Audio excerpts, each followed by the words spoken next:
I feel like I'm in for a world of hurt with this cast of people. No, not at all.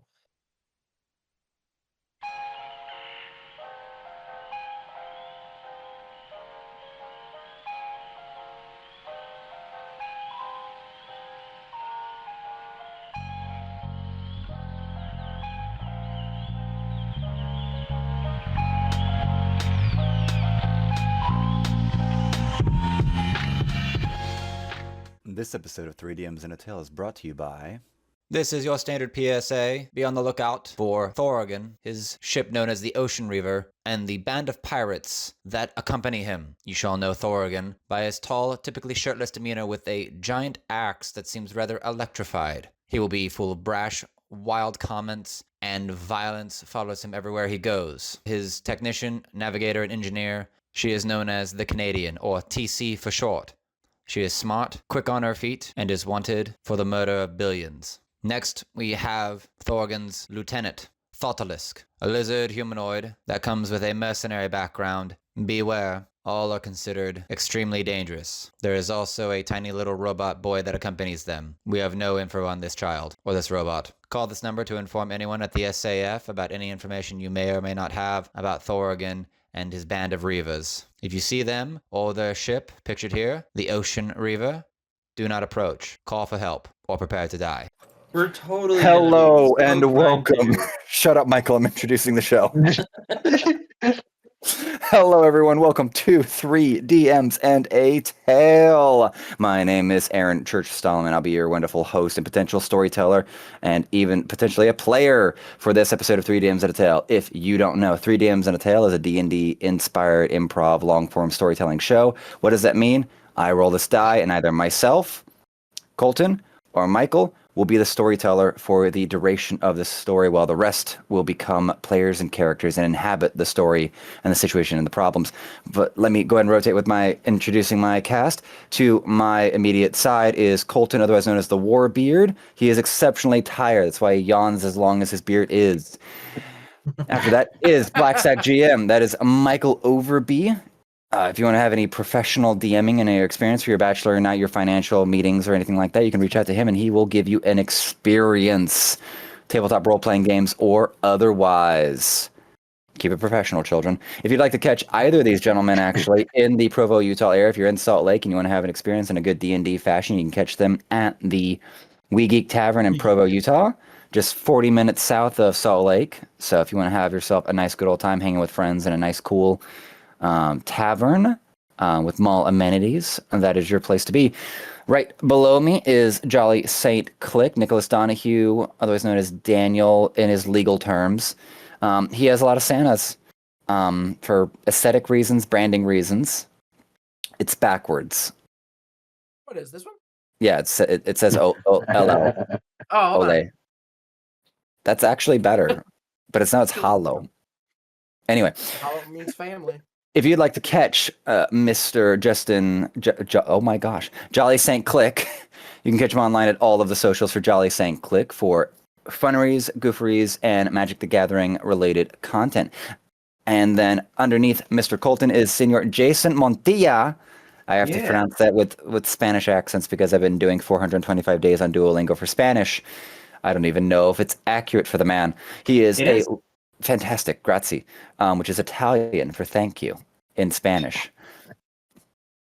Mr. Jason Montilla is a Central Florida, Orlando improv actor and comic, I believe, but a fantastic creative individual. He was on, I don't even know the ordering, so I'm not even going to spoil that, but this will be his second recording on the show. I am very excited about that because his first recording was golden. But I have now collected this group of people together, and I am very scared because I have, inside of season 3, ladies and gentlemen, I have been figuring out who are the combinations that just bring kerosene, nitroglycerin, and sticks of dynamite by their... Thank you for invalidating everything I was just saying there, Jason. Jolly, Michael, play well together because I swear to God, if you guys derail us into a horse repeatedly for 12 hours, I will find your real life addresses. I'll just give it to you. I'll just say it out loud. I'd rather you not dox yourself on my show. Thank you. So, as I said, this show will initiate itself upon the roll of this six-sided die, a regular D6 die. You'll know this from Yahtzee and also playing it on the streets for you hoodlums. Now, we run a D&D style system, but to actually make it a lot better to understand when we're doing little skill checks, i.e., hey, I would like to cast my lure into the lake to catch a fish. What is my success? Draw a card, find out. You get nothing. You get nothing because that's a 4 and it's really low.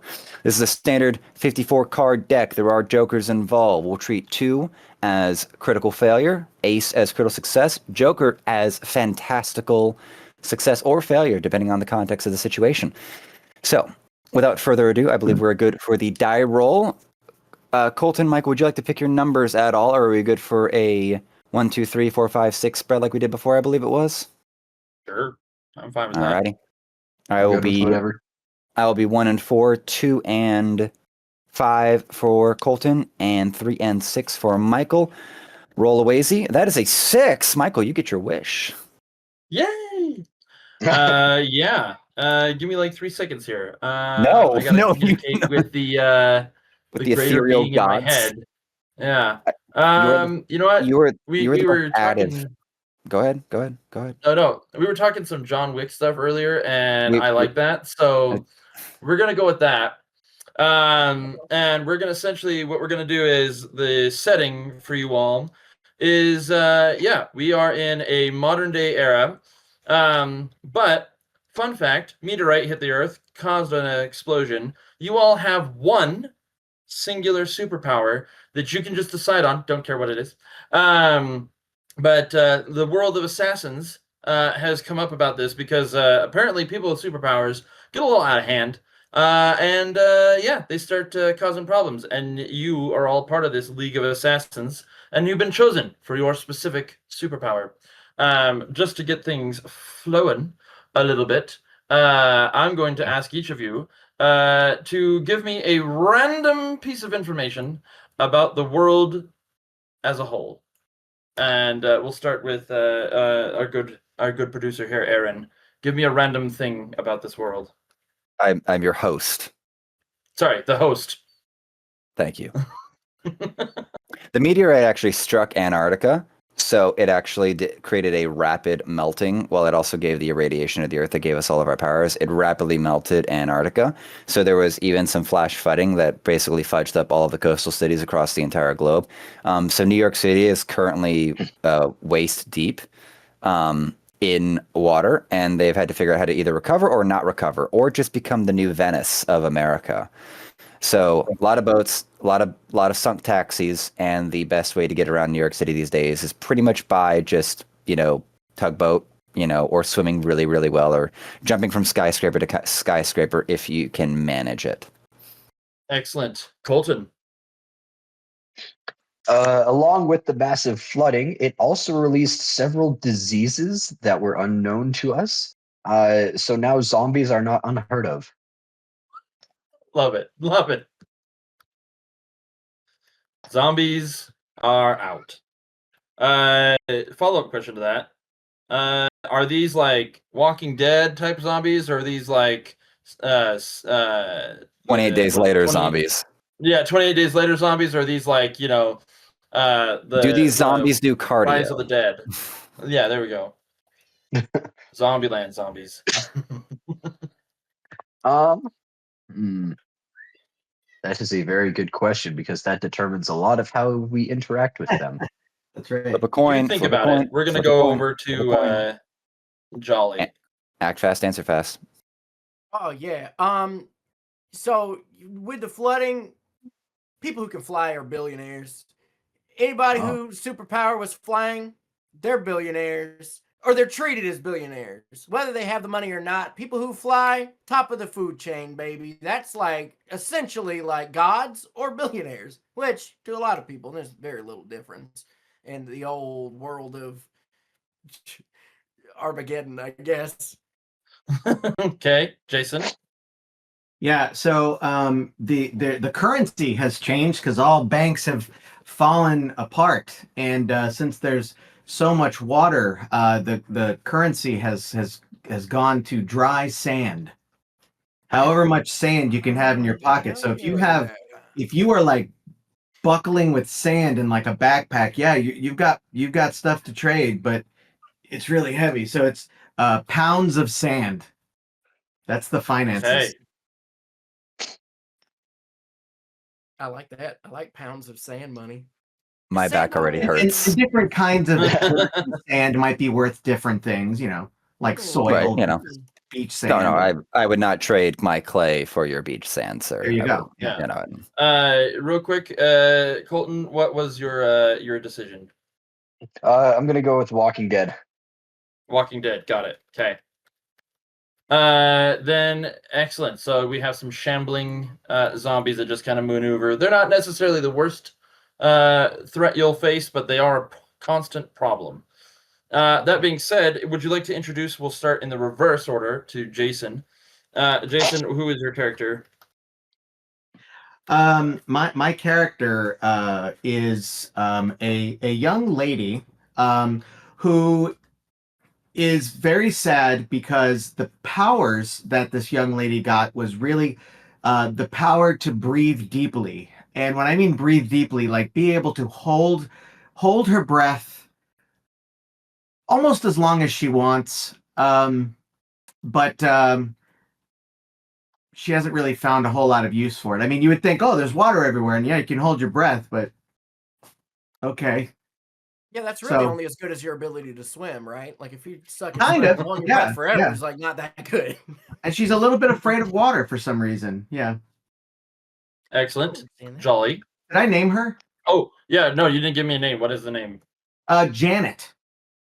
Janet. Excellent. Mm-hmm. Miss Jackson, if you're nasty. Janet Jackson. Just Janet. You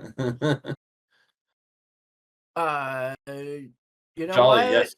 Yeah, you know what? Fuck it. My name's Clydesdale. Here's the thing, dude. Like living on the coast my whole life, like I always was just sort of like, God, man, I wish like everything was beach. And now like everything is beach and that fucking rocks. So like I feel more at home than like I ever have before. I can go to New York and not even feel weird about it. So like pretty stoked about that. My power is tobacco skin. So like if I wanted to light up my finger, I could smoke it like a cigar.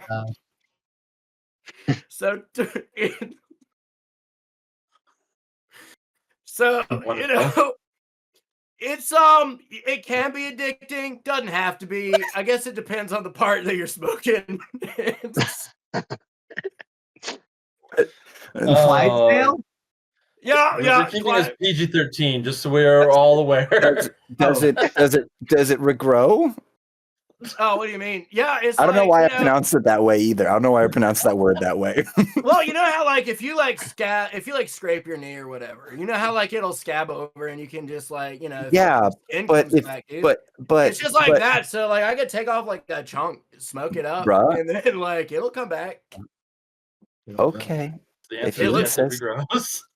Sometimes it looks like I don't have regrowth abilities. It's like regular human style, baby. But like, you know. Yeah, but you suggested turning a cigarello out of your pinky and being like, nah, no biggie, bruh. Well, it's just like you just gotta poke a hole and then you light up the tip, smoke it from the back of your hand on your knuckle, dude.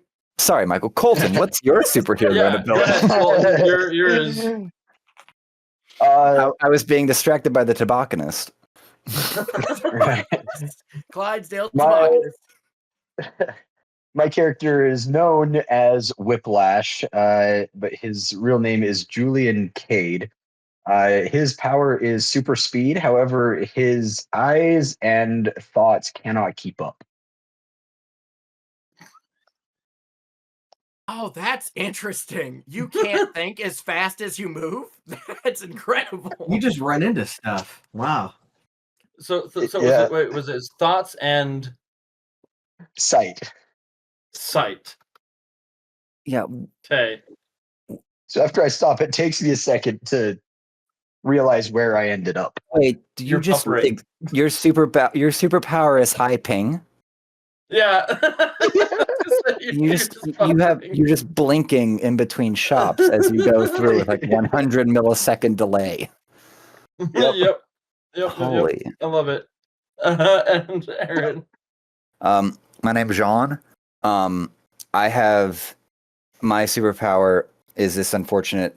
It's kind of like being electric, but unfortunately, it's always on. So I have to keep myself kind of gloved up, or even just almost like dry suit wearing if I'm gonna have to be dealing with the water because the electricity will just come out of me and electrocute everything within a certain radius if I touch the water. So, name's Jean, and I'm happy to be here in New York, but unfortunately, it's also not the same New York, and I have to figure out how to very deftly interact with people and get around and not, hurt people with this always acting level of electricity about me.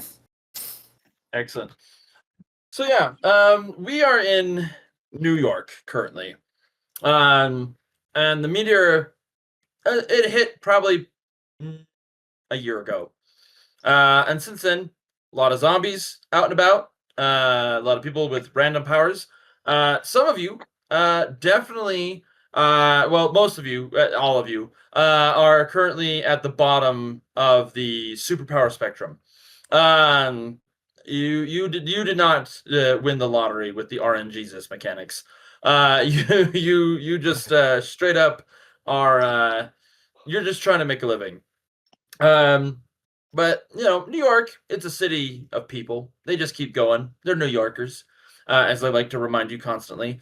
And they have just they've reformatted New York into a Venice-like society. That being said, there is a grocer. Technically, he's more of a butcher, and he has become this butcher. This chain of butchers has become the world's problem solvers. They fix the issues that are created by supers who get a little bit too out of control. You, four, are their latest group of fixers. Your job is to go out and eliminate the supers that are causing too many problems. And they're getting to the point where they're starting to, at this point, they're running out of fixers. Not because the fixers are dying, it's mainly because the fixers are so busy that it's becoming like there's just too many jobs, not enough people. So you have been chosen as a pilot program in order to see if the drugs of society are worth using to essentially resolve these problems as fixers. Your latest job is with a gentleman by the name of Bordeaux. Bordeaux has called you to the butcher shop. You come over on a little skiff, a little barge, actually, that pulls up next to his now underwater butchery. But it's now has an upper layer. It was one floor. It's now completely submerged, and so he just moved operations to the floor above. And so you got this nice high rise that he's now inhabiting. And you arrive for day one of orientation. And already you're a little overwhelmed. You weren't sure what was going to happen. But before you even get off the boat, he hands you each 10 pounds of dry sand, just to show you that they mean business. And he brings you into the back room. You see all the flavorful cuts of well, it used to be meat, now it's just fish. A lot of different varieties of fish, lots of shark. And yeah, he brings you into a room with a little projector, and he talks to you and goes, now this is your target. We're not going to bother with the training of things. I'm going to just trust that you're going to go ahead and do your best. And if you don't, it's no problem, because there are 20 more behind you ready to take your place. But if you succeed, those 2 bags of sand, that's just the beginning. I can get you so much sand, it'll make your head spin. So, Here's what we're going to do. There is an apartment building 6 blocks from here, and some goody two-shoes flyboy by the name of Marcus. He has been saving people every single day from the zombies, from the marauders, from the sharks. Real goody two-shoes. But what you don't know is he's secretly going out of his way, and he's trying to find a way to cure the world of its superpowers, but leave him with his powers. Not acceptable, you understand. We have a good business going. I find people, we kill people, they use superpowers to essentially eliminate the people. This is all what you're going to do, just so you all are aware.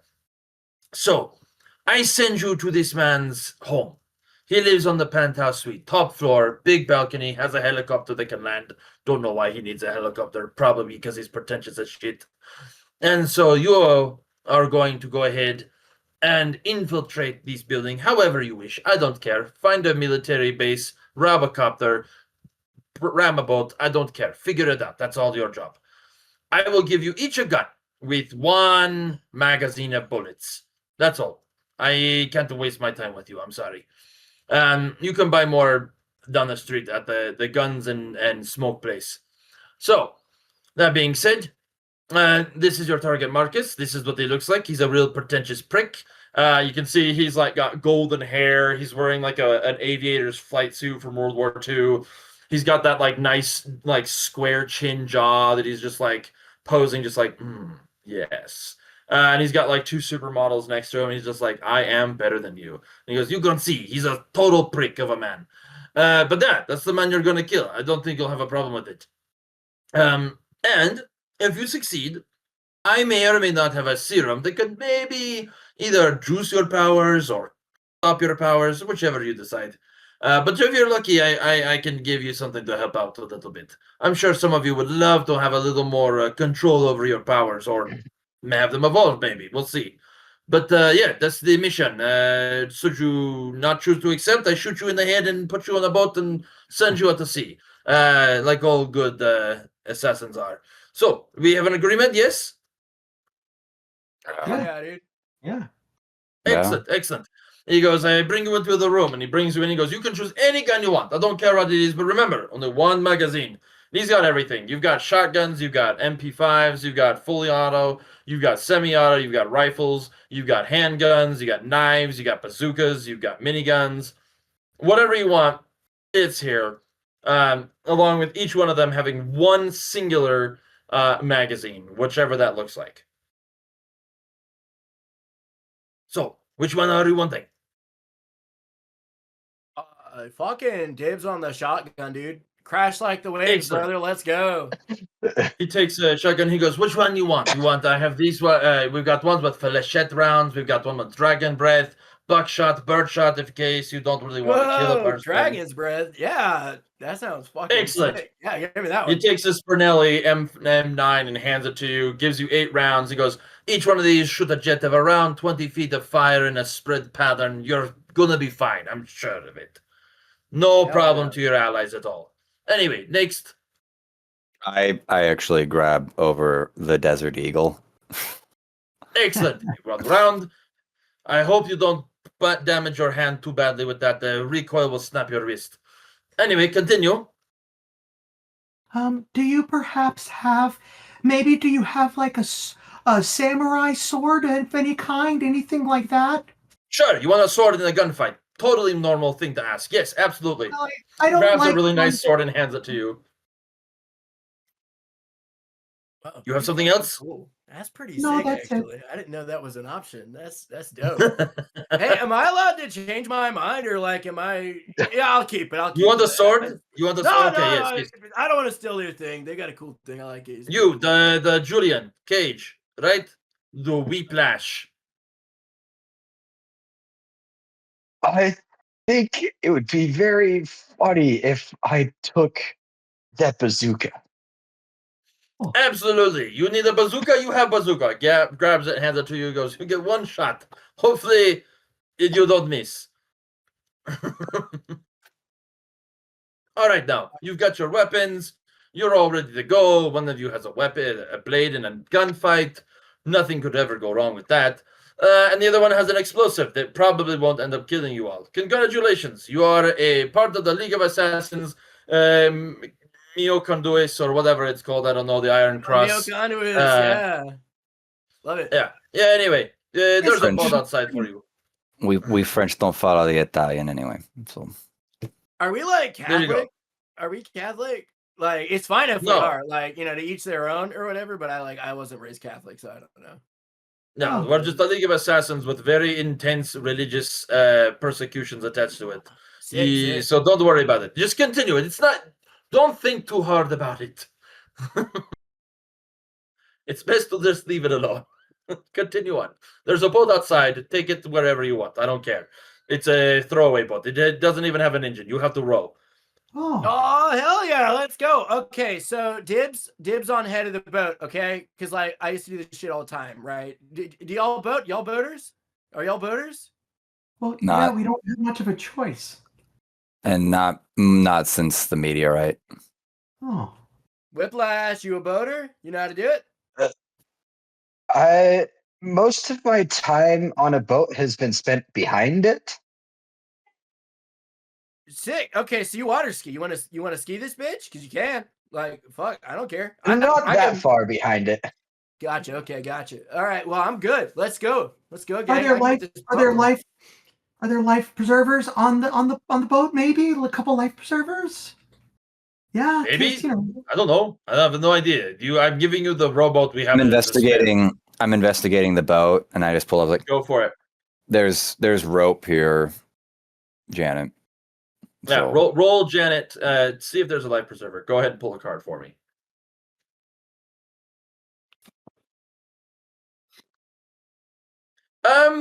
There is a singular life preserver, and not just like it's not a jacket. It's literally just a donut. Swimmies. Yeah, Right. if you're uncomfortable, you can just go ahead and just put that puppy on right now, and we'll just Great, fucking get rolling. okay. I'm Keep in assuming mind, there's like- oars. Are there oars? Oh on yeah, this no, there's thing? oars. It's Hell the yeah. currently the way that everything got flooded. So New York is about 20 feet underwater. That's where all the buildings are right now. Just so you're all aware. I'm gonna get in the boat and just pull on my gloves to make sure they're secured, because I'm always Alright. like kind of permanently covered, like in this sort of rubberish, outfit. And it's all kind of like all black, because I am kind of a brooding, depressed, can't have human contact anymore kind of guy. Is it spandex? No, it's still kind of separated. It's weird. It's like Zorro without the mask and hat in my head, if that makes sense. Like Still played by it's Antonio it's Banderas? almost a cape. Hell yeah. Yeah, it's like if he had a cape on, it would make sense, but it doesn't actually. So I'm just gonna Gotcha. right my gloves and just get into like rowing position to. See, Yeah. I'll just say if you guys want to steer, I could actually be a motor. Whoa, you're talking about you're gonna go do fast you- legs in the water, yeah? Yeah. What do you mean by that? I kick really fast. The boat goes fast. I see the Oh, vision. okay. Yeah. So Okay. what? Oh, hold on. Where's that rope you got? It's right there. It's right there, just in the bottom of the boat, pretty much. Because it's like a little. Alright. We're dealing with like a little dinghy, with like right, like 2 oars, and it's like the steering is going to be like either he kicks really well, or me and whoever else is rowing like balance this out pretty well.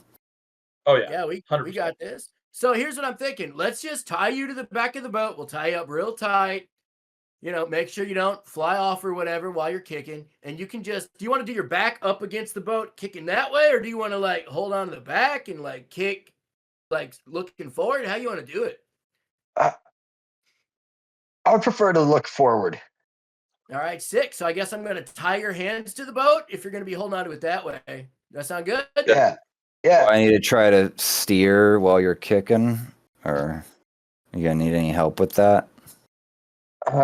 Yes, you will need to steer. I won't be able to see where we're going. Okay. Yeah, that's true. Small dinghy, bro. You know what? just close your eyes, feel the water, let the water take you where you need to be. Right? That's how I used to do it. Kill Marcus. Who's got who knows where to get to his address? Or Oh, Yeah, you were given an address. He's like 6 blocks. all 6 right. blocks down, baby. Then Yeah.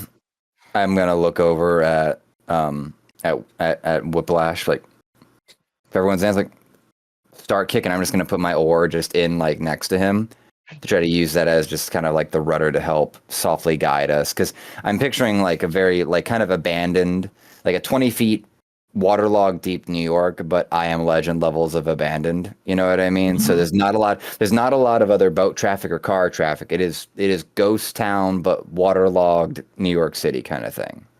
Yeah. Is my impression. So go ahead and Colton, have your Whiplash / Julian Cage. Go ahead and pull a card, and let's see just how well you do here. that's a 9 of hearts. 9. Not You bad. guys go super fast. Like, you hit probably around like 400 miles an hour in like a second. Like, you're just Oh shit. the whole boat goes up on a side, and you are just like, you're all holding on to the boat, trying not to fall off the back of the boat because of the speed.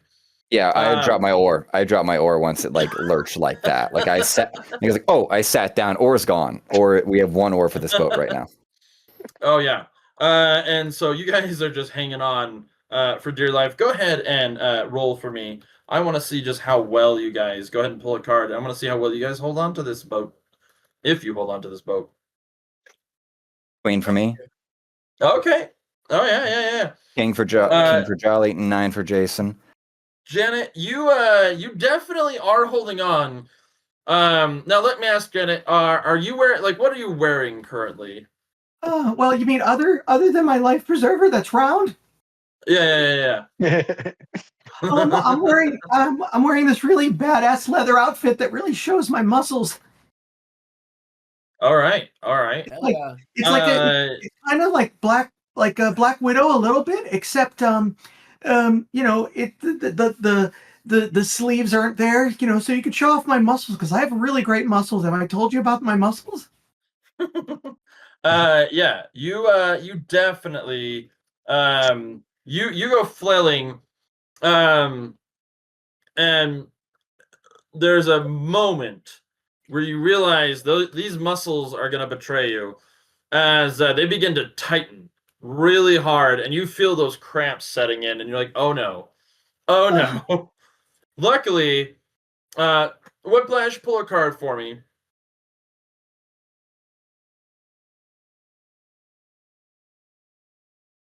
That's a 5. 5. Whiplash, you accidentally, as you're kicking, you mulch a zombie. And unfortunately for you, because again, it takes a minute for things to catch up. The pain also takes a few seconds to catch up. So there's an immediate, like, you mulch a zombie probably like 3 seconds in. It was probably pretty close, and so you mulch the zombie. The whole ship just stops. The back end rips off as you're just like holding your shin in pain as you literally just crushed this zombie's head, spine, and rib cage all in one go, and like little shards of it probably got nailed into your body, and you're just not happy. You're not infected because, like, people with powers, they don't get infected. But it does hurt nonetheless. Yeah, you're just not enjoying this. But to the rest of you, you held on for the whole time, but the boat is now sinking. Luckily for you, you're like the building is right here. It's got like the dock around it. There's a bunch of security. I'm gonna go for a run jump to actually leap out of the boat. Absolutely. Like to the like that tip end to just kind of run jump and just make sure I do not get in the water. I do not want to get in the water. Absolutely. Let's see this poll. That's a 2. Oh no. Yeah. You leap And at first it's majestic. You like do this full-on backflip, and it looks just the best. And like everyone's very impressed until you are like a good 20 feet from the dock. Like it's an Olympic level like backflip into like a dive almost. Except like yeah, the dock is like a good 20 feet away from you, and you just fly into the water. You hit the water. Is any of your skin other than your face exposed? I would say the face and maybe that slight gap. I would have Where to. the wrist is? Yeah. I would say just the wrist. So it's not a full exposure. So it's not a full channeling. Yeah. But everything touching that water is now getting zapped in some regard. Yeah. The three of you, you are in the water, Whiplash, and then Janet, and Clydesdale, you do witness a bunch of fish beginning to float to the surface after Jean goes into the water. And what is it that you would like to do, Clydesdale? So my character is not like I feel like I'm not smart, and so what I want to do here is I want to take into account knowledge of other people who might have powers. I don't know if we got a rundown, or do we think that we like had a rundown on the way to this place and we're like, hey, what's everybody's powers? I mean, you guys all actually, got no. brought Let's in do at this. once. Well, we got all brought in at once. I would say we have not actually played that out like above table, so we don't know. So we don't know. We're just helping each other. You guys are noticing the fish floating, and you don't know why. So right now we're playing with above table. No one knows what each other's powers are. We know he has super speedy legs. We have no idea about his Wi-Fi disconnection. His Wi-Fi disconnection, if you will. I'm gonna do a poll whether or not I think anything of these fish things. I'm gonna see if my character has absolutely. Any Let's see what happens. That's a jack. Okay, that's the jack. So, oh shit, dude, fish fry. Oh damn it. Okay. Shit. Hold on. I try to. While this is happening, I am like scampering. I am swimming, like I am dashing and swimming as fast as I can because I am actively trying to do as minimal damage as possible to everyone and everything around me, except the zombies. Fuck them. So while they're figuring out how they're abandoning the ship, I am trying to get to at least the entrance point on this building as fast as I can. Here's what I want to attempt. I want to attempt to use some rope, and I want to tie my shotgun to my oar for some extra reach. And I'm going to try to reach over there and let you grab onto my shotgun or big, long, sticky staff. I'm going for the building. You guys are still on a sinking boat. Well, I'm trying to get to you is what I'm saying. I'm trying to swim over there, give you a little thing to grab, help you. I'm a swim boy. Is my thing, so I imagine I can swim. Have you gotten in the water? Are you still on the sinking boat, or have you gotten in the? All right, do you want to get in the water? Okay. I want to get in the water, but not too close. That's what I'm trying to do. I'm trying to get away so I can be in the water, but not immediately next to you. I want some range. Is what I want. I will say that Jean, you are swimming fast to get to land, to get to the dock. Yeah. Clydesdale, you notice this. You're like, oh man, I gotta help my bro out. You grab this oar, you tie your shotgun. Not sure how helpful that's gonna be. Using the only rope on the boat. The only rope we have. And you like throw the oar out, trying to give it to him. Nothing happens, unfortunately. Yeah, you're just kind of like, I thought that would work, man. And you pull it back in. Janet and Whiplash, what are you two doing? Well, so Janet hasn't told everybody her irrational fear of water, considering that we are quite literally in Waterworld, and she's also looking at the life preserver that could very easily be thrown out to help, but she is just frozen in fear, and is trying to decide whether to do the right thing and help this person or to keep the life preserver for herself. And she's just really scared. And she's very confident in her strength, but she's not confident about the water, even though if she really wanted to, she could also jump out and try to make a similar leap. But she's not sure if she wants to do it yet. And I don't know. What do you think? What am I going to do? Yeah, go ahead. Yeah, if you need it, I'll swim you over there. I like this shit. I was a lifeguard for like 2 years until I got in trouble. So Oh, well, that sounds like it could be. That sounds like it could be great. yeah, let's go. I grabbed gonna- Janet and I just Hold on, I want to see if fucking- I decide to do it and get my courage. Is that Oh cool? shit. Yep, let's see what happens. Yeah, let's go. All right, an 8. Yeah. A little hesitant, maybe, but I'll do it.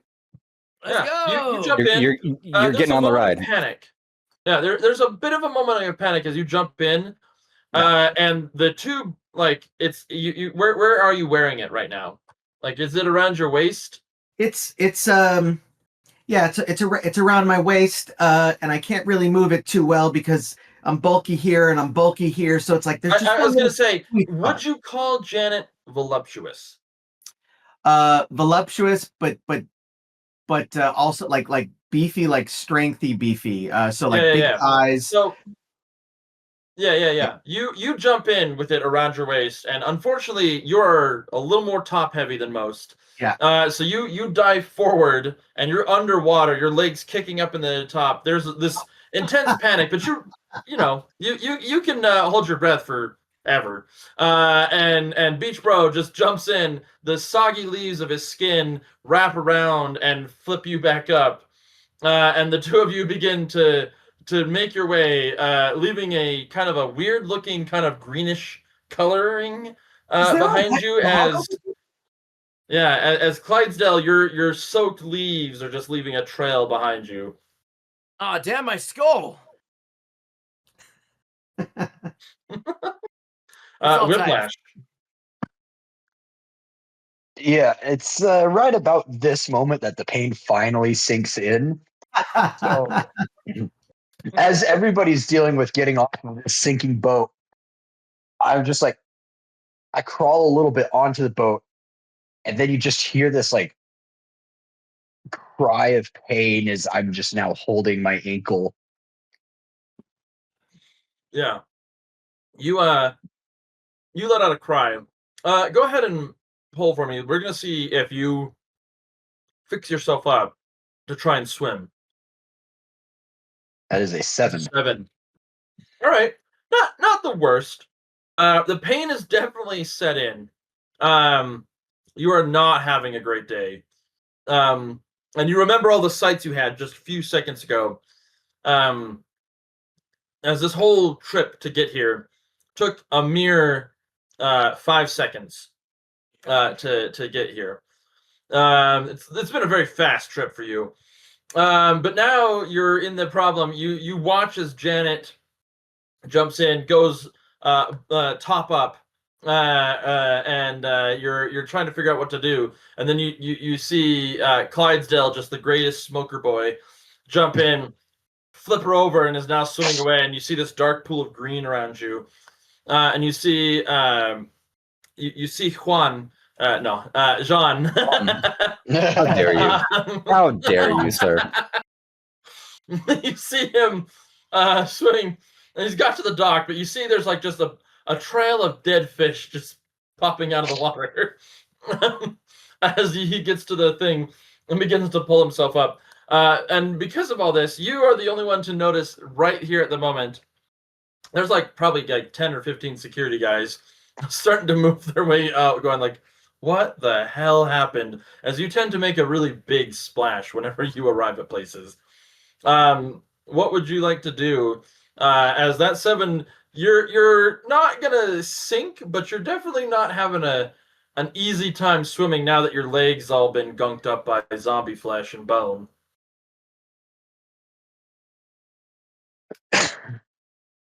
I want to try to once again use my super speed, but this time I want to get like just behind the security guards and use my bazooka. To blow a hole in the building. All right, let's see it. Go ahead and pull that for me. Let's see what happens. That is a queen. All right. Nice. As the three of you are trying to right yourself back to this dock, another sudden explosion happens behind you as water just flies everywhere. There's a sudden shift in the waves as you all get pushed forward. And suddenly you hear a loud explosion as just the entire front area of the building is just blown open. And you see, with a bazooka on his shoulder, Whiplash just standing there, just looking, just the most iconically cinematic rad as fuck. As he is just like, brother, very much the perfect representation of a badass. So Clydesdale's gotten Clydesdale's gotten himself and Janet to the shore, pretty much, right? And I've already been up on the shore, right? Yeah, you pulled yourself up. Right, Janet. What state are you in? New York.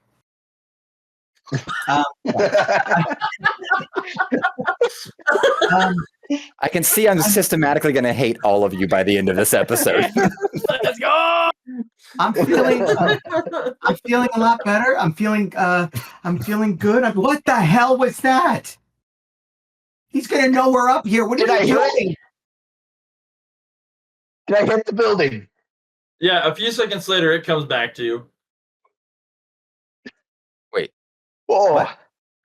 And I like see the holes blown in. I look around and notice like the guards coming out, and I look at I look at Clydesdale and Jan's like, we need to get in. Hell yeah, brother. Let's go. Where's that rope? I think the rope's still in the boat. Let's go.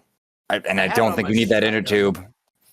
I'll say, like, yeah. Clydesdale, you still got the oar with your shotgun attached to it.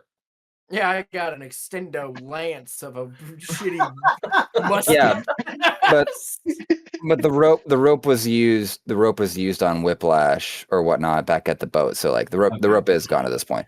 So like, we need to get inside. And so I'm just booking it for that hole in the wall, and I'm going inside immediately looking for one, if there's any other potential conflict, but if there's hiding places. Yeah. I go in, but not so much looking for hiding places. You just run in? I just run and kind of stand there like a lifeguard might. Yeah. Go ahead and pull it for me, Sean. That is a 7. Oh.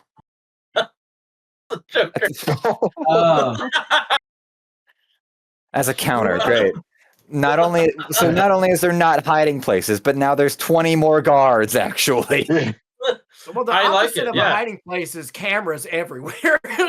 No, there's cameras. There's a lobby. There's 20 guards right there ready to clock in. There's the single secretary clocking them in manually, slowly, because all the electricity has been wiped because of the flooding or whatnot. So they are going. Yeah. They have been shell shocked, staring at this hole in the wall that was blown in by Whiplash's bazooka. Good shot.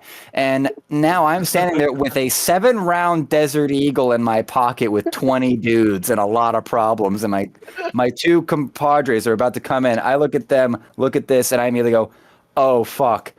I whip off my glove to slap the ground with full force to try to just shock everyone in front of me, and hopefully it's a little behind me.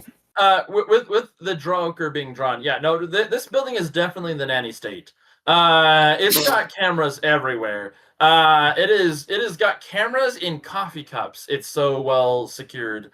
They know when you go to shit. That's how well these people have. That's how many cameras these people have. And so you, quite literally, are very much under surveillance. They have a backup generator they've been using. Michael? And yeah. React to what I just did. I just tried to electrocute, slam the ground with 20 guards in front of me. What are we doing next? Yep. So you guys, like I said, they've got this backup generator that they've been using. Right. And as you go to slam your hand down on the ground here, the electricity begins to flow. Go ahead and draw for me. What's an 8? An 8, yeah. You send a surge of power, and it does not quite reach everyone, but it reaches several guards that immediately you watch as they like freeze in place. They're not being electrocuted as they are wearing shoes with rubber soles, but they're also watching as lightning Versus is my worst enemy.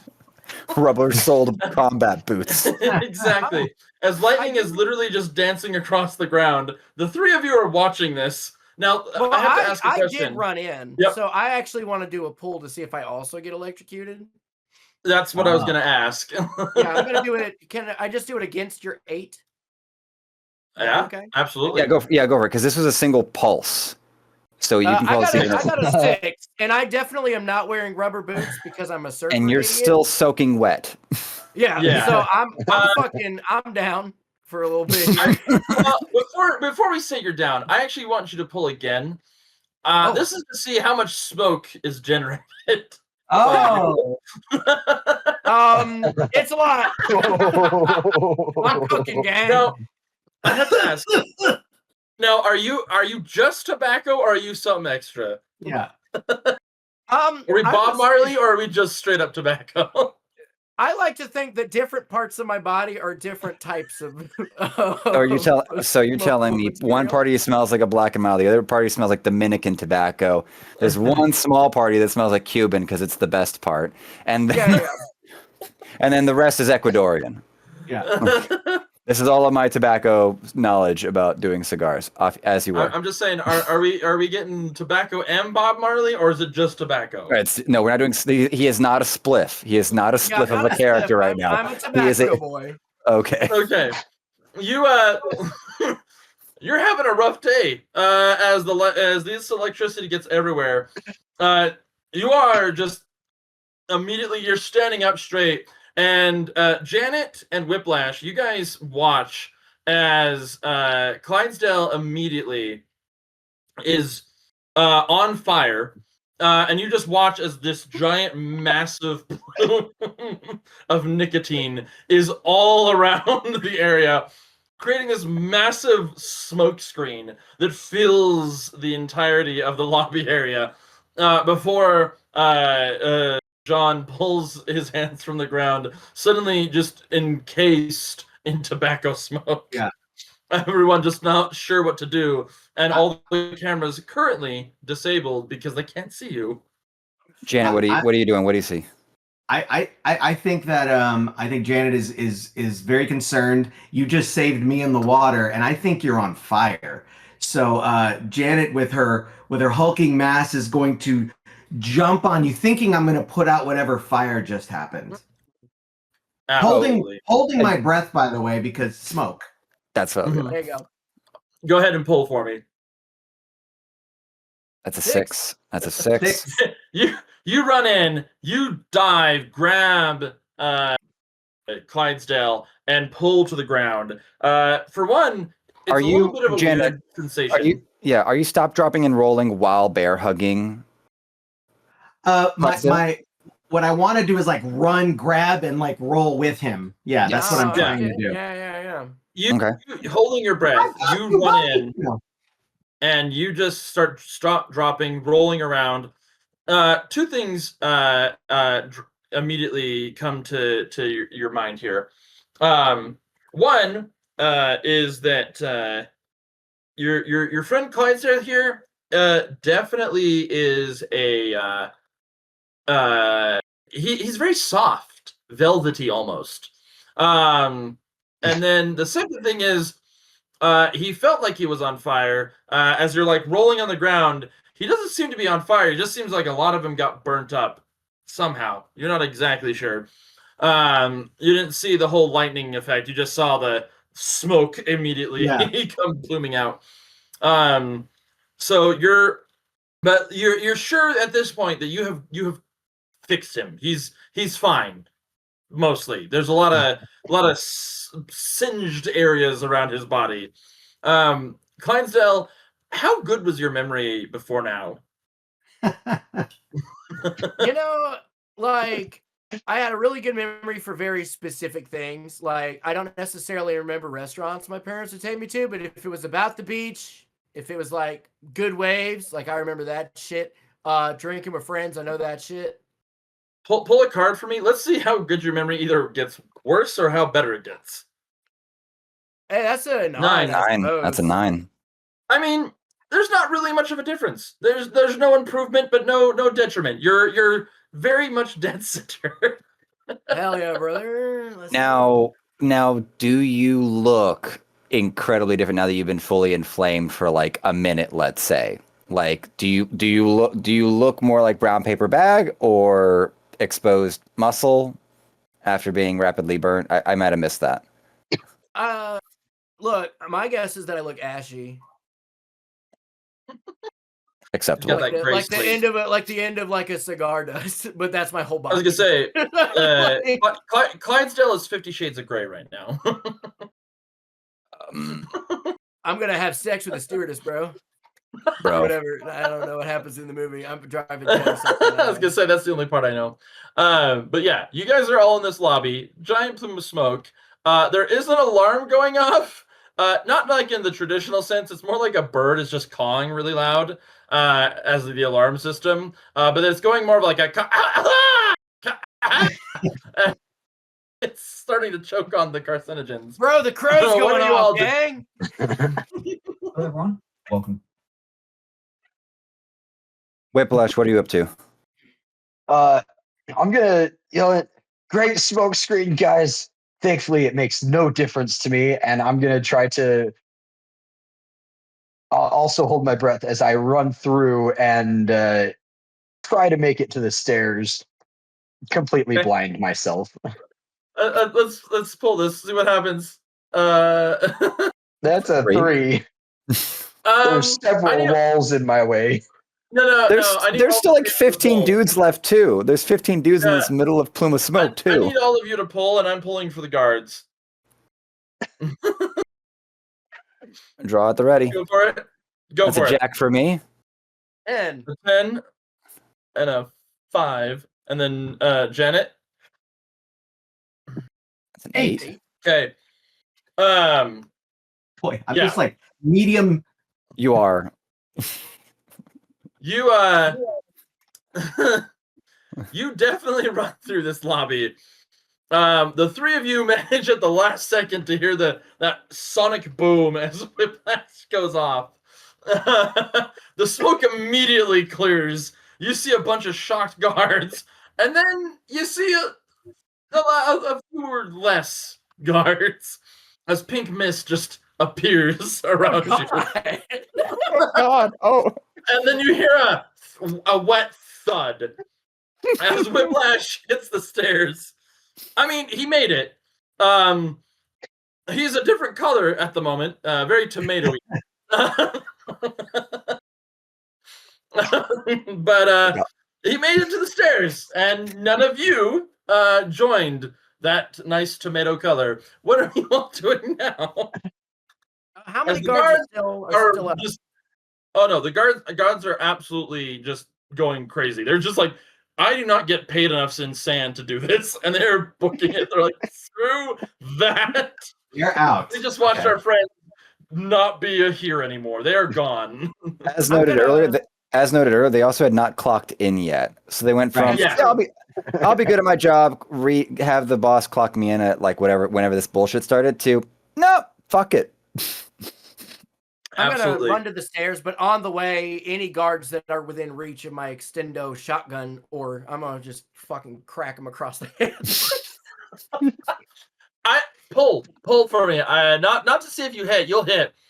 To see if the gun goes off. No. Thank God. Thank God. Yeah, you run past and just this guard still in very much shock of what just happened. My friend died. Like he's got an ear just on his face, slowly sliding down, and you just come up and just wham right across the head, and he just drops and just. I'm he doesn't gonna move.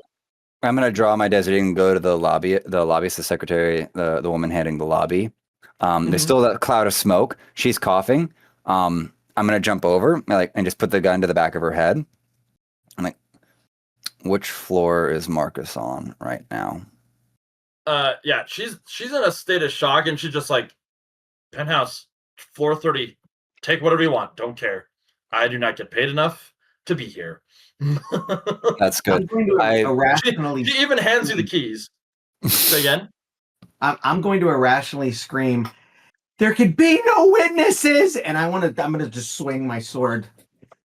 Go ahead. Yeah, I want to see this happen. Because when I breathed in before to hold my breath, it was all tobacco, and I'm just buzzing. You're on a nicotine high. Okay, go ahead. Let's pull. Let's see this happen. There could be no survivors. I'm swinging my sword. Oh boy! I am concerned for my well-being. Hold on. What am I hitting, Michael? My contest to see if I actually like. No, I was just about to ask Clydesdale and Jean. Please go ahead and pull as Whiplash is already at the stairs. Go ahead and let's see. Okay, it's a 9. Okay, it's both 9s. You 9s. Let's go. You don't so much as hit anybody. You hit something. You definitely hear a loud knocking sound. knocking. But you luckily or unluckily managed to miss any people. you just straight up I don't even hit a guard accidentally. No. Yeah, you straight up just. They have all vacated around you. You're just maniacally swinging, and enough of the wind enough of the smoke's cleared between you. So the explosions of bodies allowing the propelling of air to just push it outdoors. Whoa. So while you're spin slashing or whatnot, yeah, I looked to her. I was like, "Stay here." I take one. Stay here. She's gonna kill you. I take one glove off, put it onto the computer screen to fry the system and fry anything that's on the table, to make sure there's no signaling of any kind. And then I glove it and I head for the stairs to follow Whiplash. Yeah. And when you get over to me, you just all of a sudden hear me start groaning in pain as I'm laying on the stairs. What's up? You okay? How many bodies did I hit? Enough that you look like a Hunt's tomato can label. Bro, you're looking tan, dog. I think it's a good look for you, bro. I used to get the same kind of raise back in my day. You get it fast though, dude. I don't even know how. What's your routine?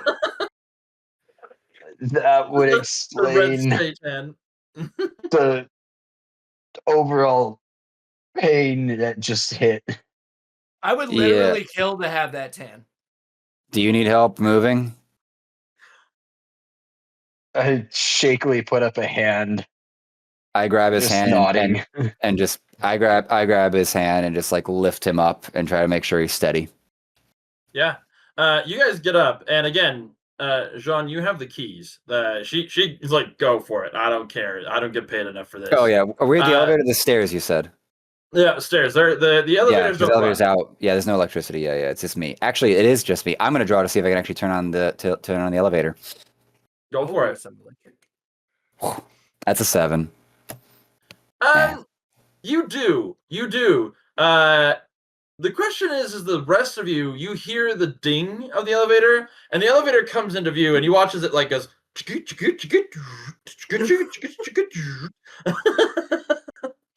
and John assures you it's perfectly safe. No, I don't say that. I see that Jojo, and yeah, I wouldn't write it either, and I start going up the stairs. Janet, you coming, bro? What are we doing? Man, my head hurts. Oh yeah, sorry, that happens. That's just a thing. Love. You need a spoonful of sugar. That tobacco high, too much of it, it'll get you nauseous. If we can find some sugar, I don't know where the cafeteria is, but we can take care of that for you. What's wrong with you? What is me? What? No, Whiplash or not Whiplash? Clydesdale. What? Why do you look like a Rice Krispie? Oh, oh, that's fucking funny, Janet. I like that. Snap, crackle, pop. You're funny. Yeah. No. So, like, I'm made out of tobacco. I have tobacco skin. I wish there was like a fucking cooler way to say it, but like, you can smoke off my body.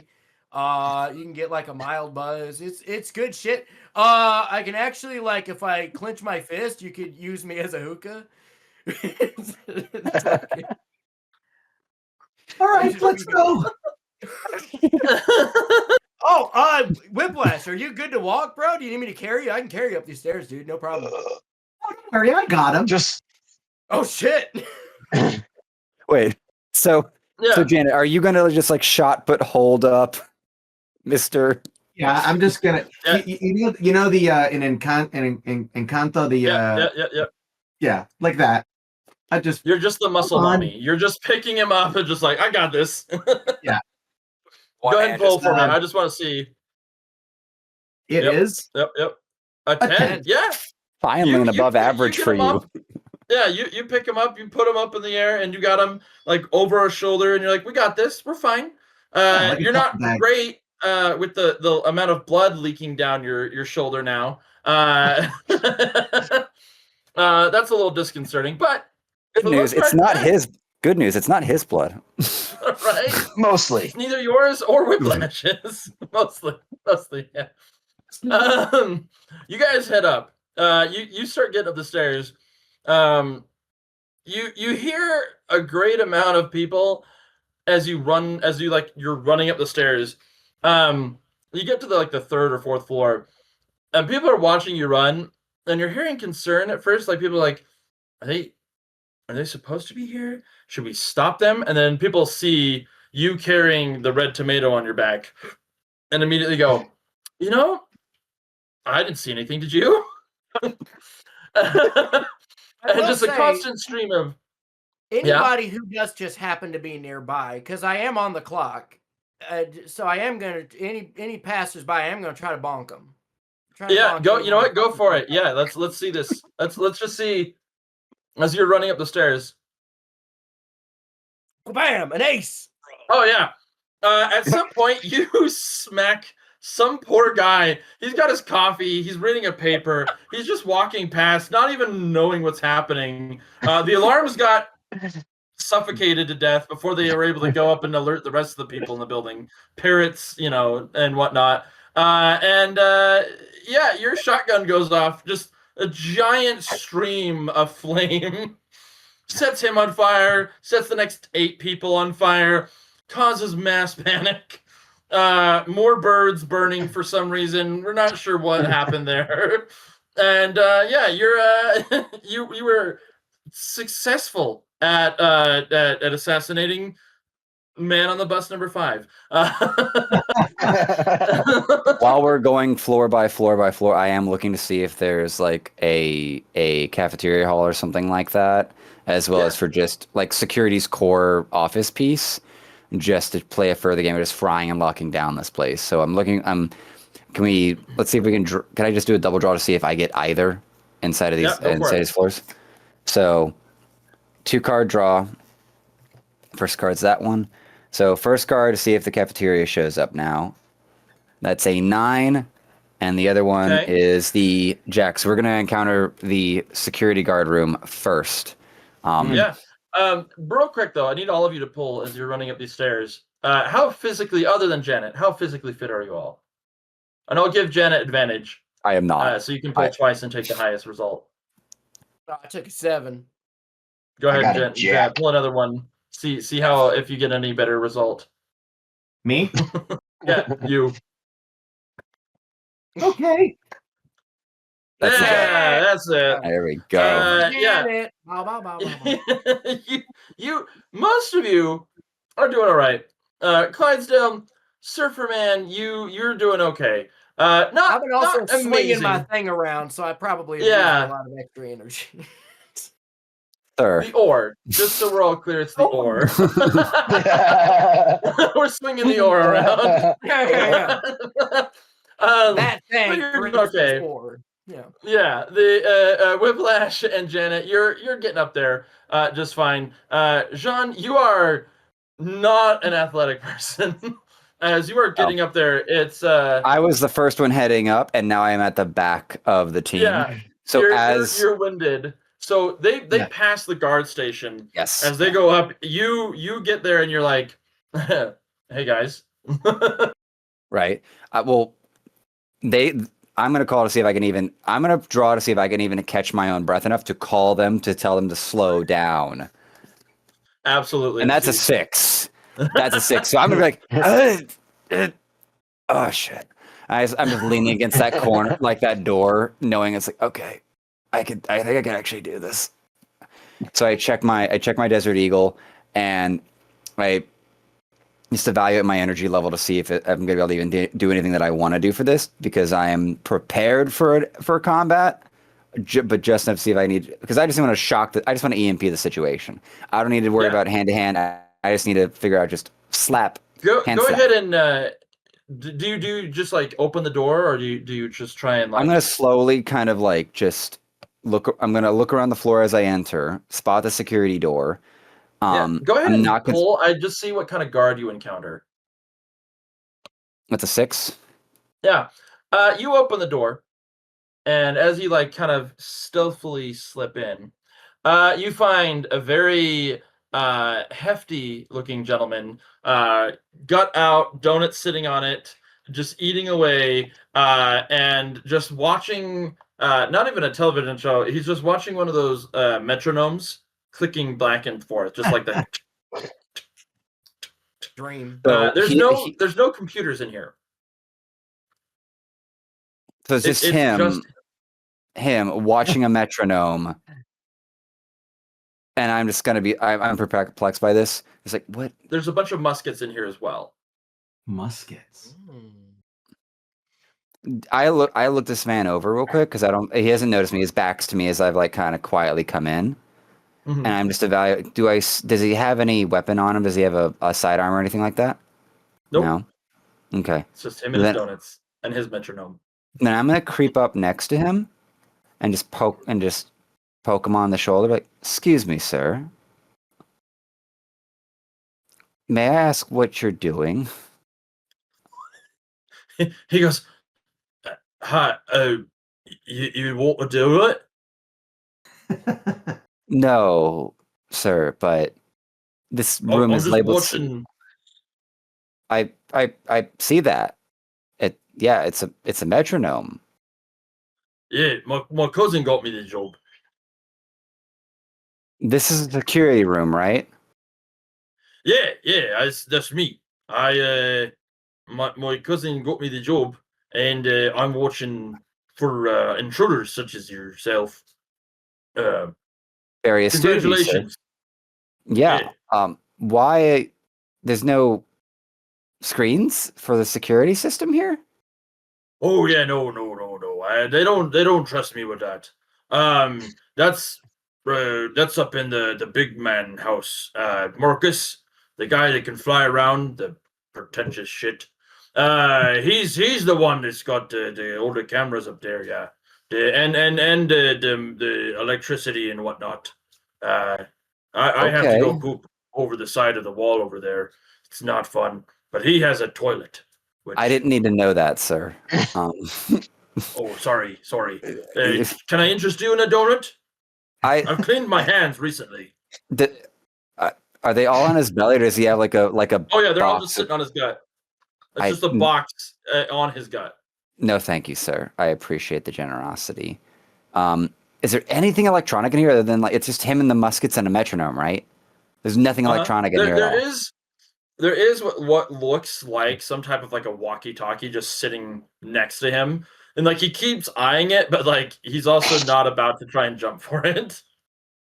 And so I see the walkie-talkie. I look at him. I was like, "When I leave, are you going to call anyone to sound the alarm that there are intruders in this building?" Nope, not at all. Go ahead and pull this if you can call this bullshit. That's an 8. I mean, he seems pretty genuine. I doesn't seem like appreciate he'd that, be- sir, but to be safe for my own security, and I'm just gonna go just put a finger on and just fry it. And you'll see it just smoke up a little bit. You just see a little bit of smoke come out. The smell of ozone fills the air. The rest of you get like probably a good another floor up before you turn around and see like, hey, where's Jean go? Jean, do you lock him in here, or do you take like any of the rifles or anything like that? No, I look. I was like, "What was your name, sir?" He goes, "Oh, it's Bob." Bob. Nice to Bob. meet you, sir. You seem like a gentleman. I hope you enjoy your donuts, and I hope you stay in this room for the rest of the next hour for your own safety. I can do that. Yeah, no problem. Yeah. If you find my brother Rob, or my cousin Rob, he's up there somewhere. He's the more competent of us. I kind of wish I hadn't fried that walkie-talkie so you could let them know to get out and you could keep your family, but no promises. Where's the cafeteria, sir? He goes, "Oh, that's like 2 stories. I think stories. Yeah, 2 stories up." Thank you, sir. And then I'm gonna exit from there. Okay. The 3 of you up on the stairs, you realize that Jean is gone. You for some reason can smell the distinct smell of ozone, but the 3 of you are up here. The floor is mostly empty. There seems to be just a couple of random individuals.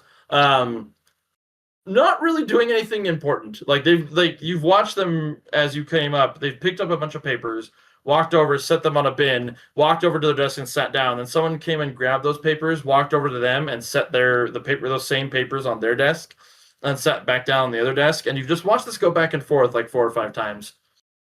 As you see, like Jean is starting to kind of climb up to catch up to you. But what are the 3 of you doing while you've waited for Jean to catch up? My question is the next place we need to go forward through these people? I mean, you know that Marcus is on the 30th floor, so you got a ways to go. Yeah, Marcus is at the top of the building. You guys are at this point just kind of being. Yeah, we're waiting for you, I guess. Yeah, I would appear. Yeah, so. Yeah, so I'm coming up from a floor behind. Is there any interaction y'all want to have actually on this spot? Because it's one more floor to the cafeteria, right? Yeah. Yeah. I'm gonna take a huge breath because I can do that, and I smell the ozone, but I also smell the donut. Oh yeah. That's a glazed donut with sprinkles and chocolate filling. Where? What? I don't know. There's a donut. Whiplash, how are you recovering? Donuts are somewhat rare nowadays. Right. Yeah. Shit. I'm gonna tap Janet on the shoulder and say to put me down. Oh yeah, I forgot you were going backpack mode. Yep. I'm so enamored by the smell of donut that I hear him, but let's see if I put him down gently. Yes? Go for it. Yeah, sure. I mean, gently is a phrase you could use. I don't bend it's with more him. of a it's more of a like you put down in a way that will allow him to recover somewhat quickly, but not enough that he won't feel it crackling through his bones, as it's like that sharp spike you get when you land wrong on something. So Whiplash, you have that immediate like shock up your legs as you are set down. Sorry. After I recover from that, I'll go walk over to the desk where the papers currently are, pick them up, limp over to another desk, set them down on the desk, and put the tray on top of the papers. There's confusion, but then you see that like after a few seconds, someone picks them up, walks back over, and just repeats what you just done. That is the entirety. However, you have left some very red handprints on the paperwork. What the fuck? As the tomato juice has began to leak. I want to walk over to one of them slowly. Do they even look at me? Like they do, but that's like, oh, we're not supposed to look at you people. Okay. These are like these are paper. paper pushing drones, pretty much, right? I want to very lightly just smack one, just ever so lightly in the head with my oar. Are you testing if they're real? They're being weird. I don't understand this. You know what? Like, bro, what I will the fuck say, are you doing? We're not gonna pull to see if you hit. You hit. We're gonna pull to see if they're real or not. Go ahead and pull. That's An ace. What does they're that real. mean? That's super real. 100% real. You bash this poor guy in the face. He hits the ground and he just goes, I'm sorry. I'll Bro, push the I'm papers sorry. faster. I didn't want to have to do that. You got to say words when people are standing in front of you, dude. You can't just fucking do that. You got to actually like talk to anyone. I'm scared me. I thought you were some kind of like fucking robot or something, dude. You can't just I I hear this yelling and it makes me up my pace. Like, oh shit, not more nonsense. I'm palming the deagle. I knew it would send a hand to try to pick him back up. The person. Janet, what are you doing? Janet. I see the violence and the bloodlust right away starts to get me going, and I pull out my sword because I don't know. I just saw violence. I've gotta react and start swinging. Yeah. Do you swing at the same one like Clydesdale hit, or do you go after the other one? I'm just swinging at these things that I don't know are real or not because I didn't see the dice the roll of the cards. No, absolutely. Go ahead and pull. 4? Okay. 4. Go ahead. I got a 3, baby. I'm getting slashed right now. You 100%. You're talking to this guy and like you hold him up, and as you pull him up, there's a sudden sharp pain on your back as Janet just slashes your back. Janet, what? Actually, no. Clydesdale, what does Janet see when slashing your tobacco skin? You know what? A very good question. I wish I knew more about tobacco. I like to think that it's the same thing that you would see, like if you just cut a cigar, like in the middle of it, like as opposed to the end, like that kind of like little bit. I guess it would just be plant. I don't know what the fuck it looks like. I gave myself a thing I know nothing about. Oh, your tobacco leaves before they get dried on the inside. Yeah. As it comes out, it gets more dry. I'll take that. I like that. Okay. You definitely cutting in. So Janet's just now cut across Clydesdale, revealing dry tobacco leaves, wet tobacco leaves. Like what are we looking at here? What are we dealing with? Dry on the outside, and it gets more alive on the core where it's like wet. You know, like because just my skin is tobacco. So you get farther in there, there's still the blood, there's the muscle, there's all that shit that would like soak into it a little bit. Okay. Yeah, you cut in. Sorry. And dude, what the fuck, bro? Janet! What the hell? I'm not even one of the robots. I'm sorry, you're not a robot, dude. I didn't mean it like that. I know you're like a guy. You're living your life. I'm trying to live mine, bro. It's hard. He goes, no, it's fair.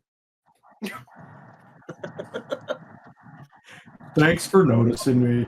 Fucking Eeyore ass bitch.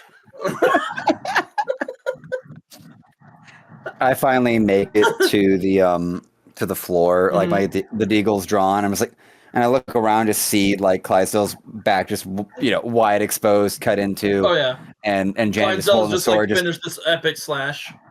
Right. Or Janet's finished. Janet's finished this epic slash, but has also got panic on her face. Like, oh no, I hit one of my. I'm sorry. I went. What? Oh, there's not a lot of blood. That's weird. No, that's actually fine. It's actually fine that there's not a lot of blood. Did you want to hurt me more, Janet? What the fuck? Should we cauterize it? Let's chill out. Here, hold on. I take out a lighter and I light up my pinky. Let's chill. Let's relax. Let's just fucking relax for a second. Here, take a puff. I got a little slit on the part of my knuckle. That's really helpful. I think I'm addicted now. Yo, I got that. I have that effect on people. That's not the first time I fucking heard that. I'll tell you that right now. I dap. I try to dap up Janet, whether she reciprocates or not. Janet, what are you trying to do? I'm suggesting maybe do we need to cauterize his back? Like, what if we do that? Will it come together? What's up to you, Clydesdale? Clydesdale, do you want us to carterize your back? We're gonna have to like set a printer on fire and then shove it into your back to like. Or electrocute him. Hey, chill. Everybody just chill for just a second, bro. Okay, I don't want anybody to shove a printer. I'm like taking my glove off and I'm just like working on the static electricity. It's like, no, dude, John, you're fucking good, dude. Don't even do it. All right, I would say I don't even think we pierced the blood leaves. I think we're Krispy Kreme donut. We're good. That's my favorite band's name. The blood leaves. They're fantastic. Janet, yo, full disclosure, dog. Not really vibing with you saying you like my blood leaves. If I'm being so for real right now. You get a walk and everything. I'm still getting over the Krispy Kreme donut line up. Whiplash, what are you up to while this is all happening? They're trying to see if these guys are real. I'm trying to see how I can mess up their flow. So, like, I tried putting the bin on top of the stack of papers. Now I'm gonna try rearranging the papers in a different order, and then splitting half of the pile between the different desks. You do so. No contest here. However, I will say, the fact that one of them just knocked their buddy in the head with an oar, and then that buddy, and then the man that knocked their buddy in the head with an oar had their friend come up and slash their back open, and then started token on their knuckle bone, is really just taking Knock a few bucks, bro. It's taking all their mental fortitude right now, trying to figure out. Yeah. I don't know how to comprehend what I'm seeing, but I'm seeing it, and so the papers at this point, no one's paying attention to. At this point, Whiplash, you are doing your little buffoonery of fucking with the paper system, but behind you, it's such a circus that you could be humming to yourself, or like, fuck your organization. Meanwhile, it's literally blood curdling, screaming, and yelling in the back behind you. I'm just trying to make it so that when they get back to work, they're like, "What the fuck happened?" We are people attempting a capital murder action, but doing petty office crimes on the way up. Absolutely. You guys are able to kind of like recover somewhat from this whole ordeal. Janet, after smoking a good like an inch and a half of that pinky, you're calmed down. And Whiplash, you're like, all right, I've done my buffoonery now. Jean comes up and is like, I can either cauterize a wound, or we can go out to the cafeteria to find some stuff up there. What's the group's consensus here? Because Janet, do you still need sugar for your any nausea from smoking too much? I have a really bad headache, and I'm feeling, I don't know how to describe it. I feel like I'm like green. I feel green. Like I feel, yeah, I'm gonna throw up. I think I'm gonna throw up. You guys, I think I'm gonna throw up. Oh shit. Now ask Janet, is that to throw up or to resist throwing up? I think I threw the hell up all over the place. With the magnitude of throw up. Yeah, you guys watch as projectile bile comes launching out of Janet. From the moment she started announcing it, I have been backpedaling back to the stairs. I'm going to even say it gets better here. Janet, choose your target. I think I'm still looking. I think I'm still looking at Whiplash or at Clydesdale's back. Yep, my open wound back. You projectile vomit, and like you were a good like foot and a half away, and it just all over Clydesdale. Clydesdale, you are immediately just pain, searing pain in your back. Meanwhile, you're just watching as this bile comes over your shoulders, around your waist, and you're just like, what is my life right now? I'm so sorry. I am so sorry.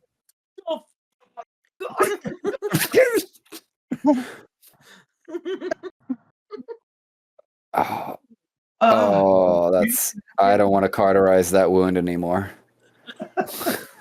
I don't think it's actually medically advisable right now. The guy on the floor looks at you guys and goes, thanks for taking that for me. That looks like it sucked. No, I pop him again. You hit him again. He's out. Yeah, he's just out. The person at the other desk watching this all happen, she goes, I mean, if you need to clean it, there's alcohol on the next floor. Yep. Let's go upstairs. Let's go, everyone. Let's go upstairs. You guys get up to the top floor or to the next floor. You're in the cafeteria room. I'm gonna go to the commercial like sink and just find the hose and just be like, Clydesdale, turn around. I do it. I do whatever anyone says. And I start hosing down his back to try to like clear out the stuff. I've gotten like one of the rubber gloves on top of my regular gloves. Absolutely. to just be like trying to like just move anything that's like solid, like, oh, it's a toaster strudel, and get that out of there. And so I'm just like, and I put it on immediate hot water, and it's a commercial sink. So this has gone from like cold. Oh, it's gone from cold to warm to it may as well be scalding hot right now. So we're gonna find out how long that takes. I will say as well, something interesting as you guys get up here. You notice that all the staff serving food are zombies. They've got like collars on and they're chained in place. And they've been given like ladles and things like that have been like nailed to their hands. And they're just like serving things up for people as they walk through. So when you guys come through, you run to the kitchen. No one stops you. Not a single person even cares. I do not notice anyone as a zombie yet. Are we interrupting an active kitchen though? I mean, not really. There's no one back here. Okay. You're assuming that that they might be just being giving a task. But yeah, definitely there is some interesting stuff going on in the kitchen as you guys just run past. And I will say, Janet and Jean, while Clydesdale, you're just getting the sun sprayed on your back.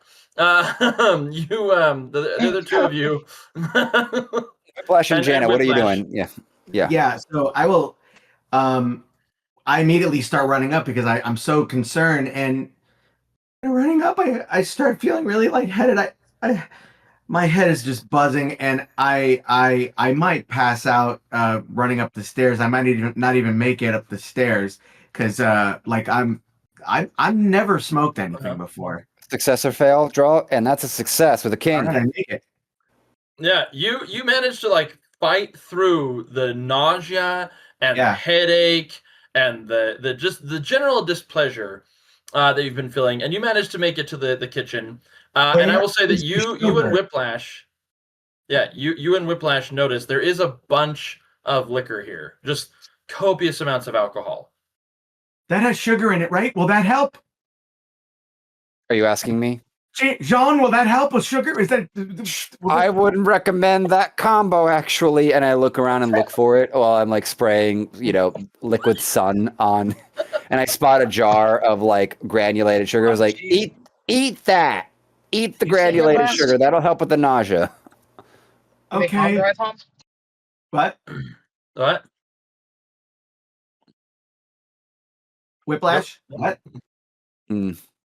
Keep going. Continue. Keep going. All right. I go and I grab the pack of sugar and I'm trying. No, it's like a glass jar, full glass of jar. just sugar. Oh yeah. We're talking Yeah. like the I grab the 1940s glass jar jar. and I'm nervous, and I might just drop it as I'm trying to open it. Draw. Oh, that- 100%. Yeah, you 100%. You drop the jar, it smashes everywhere. And I will say this to Clydesdale, It's you getting got wet, another too. problem now. Yeah, it's getting soaked, but Clydesdale, you have another problem. While you're being hosed down with Fahrenheit 7. Scalding hot water.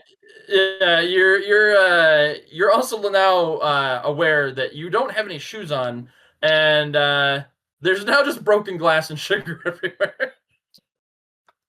Janet has further caused you pain that you now have to deal with. I'm so sorry. I see the shatter, and I look at Clydesdale. I'm like, "Don't move, bro." And I turn around and start walking to him like, hold on, what'd you say? I can't hear the water spray in my bag. I'm gonna pull a disadvantage to see what happens. Yeah. I yell at Janet while he's drawing, like, Janet, you only need to eat like a solid spoonful of sugar. Try not to get any glass. Try not to eat the glass, but you just need a spoonful of sugar. I got an 8 and a 5. You're telling this. I'm getting the 5. You're telling this to Janet. As you turn back, you watch as Clydesdale goes, "What?" and then takes a step, and you suddenly feel just sharp piercing pain in your foot. And meanwhile, at the same time as he's turning around and you're talking to me, I just put my hand in the sugar, and do I get cut with glass? Yep. Nope. I don't know. Is that yes or no? Success. It's a best success. No. So you're clean. Yeah. You have a clean handful of sugar. And You somehow miraculously pull no glass shards. or blood. You don't swallow glass. Your only success at this point is causing Clydesdale harm. Yeah. But now I'm coughing a little bit because I've just eaten a handful of sugar. Yep. So I see her. I'm trying to kill because Clydesdale's spun around. He slid a bit on the glass or whatnot. I see her choking. I'm like, oh shit, and I just kind of panic, just shoot water at her face to try to help her unchoke from that.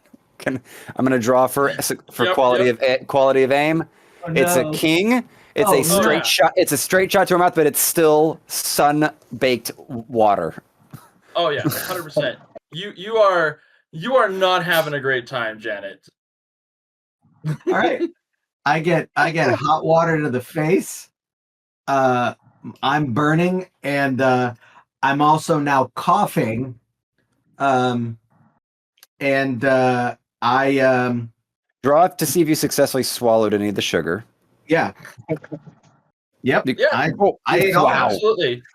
You're really good at self-care on your draws right now. You don't get any glass, and you get only sugar. It goes down hot. Your throat's a little burny from the sun that's coming out of that hose. However, I will say, you and Whiplash and Jean now see Clydesdale just having the worst day. Glass in his foot. I am so sorry. I'm so sorry. Repeat what is there I Whiplash. can grab onto to get my footing real quick? I don't know. Oh yeah, there's a sink. There's several things around you. Yeah, Oh, I've got you. Go for it. Go for it.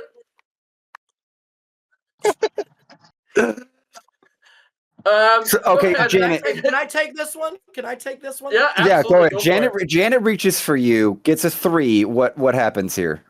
So Janet, because I'm just grabbing. Janet grabs me. I'm assuming, and I'm just thinking, it's just by the finger, just pulls it up, and just because I have tobacco skin, it comes off real easy. Just pulls the skin off of my finger and exposes just muscle tissue. The leaves are all gone. But I did also get lifted off the ground from that happening, and then on the release, I fell on my ass and into glass. Yeah. Draw for level of glass in your buttocks.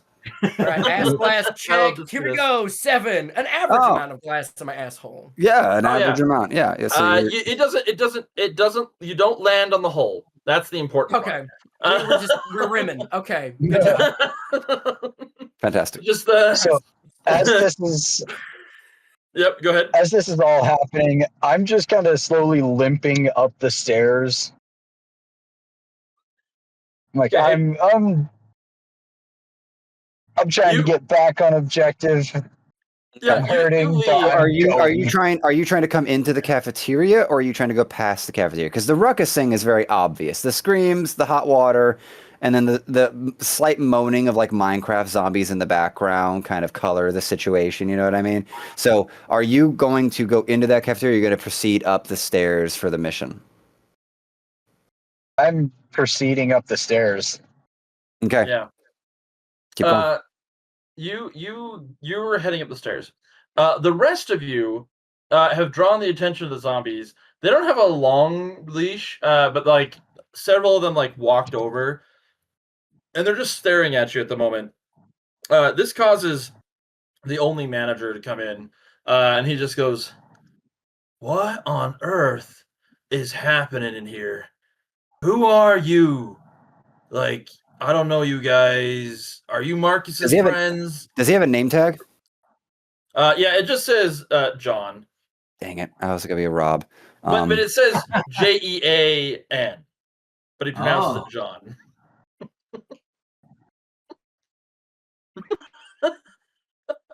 How dare you, sir?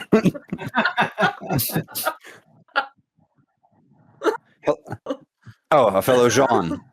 We're No, John. It's just John. The J. No, it says Jean. No. John. No. Jean. Yeah, John. We're saying the same thing. No, we're Why not. don't you spraying him with the hose? Hose has been turned off, and I was like, because he's not choking on sugar, Janet. Why are you guys making a mess of our kitchen? Go ahead. As they're talking, I want to try to stand up. Yeah, I just want to give that motherfucker Go for it. whap. Go for it. Let's see.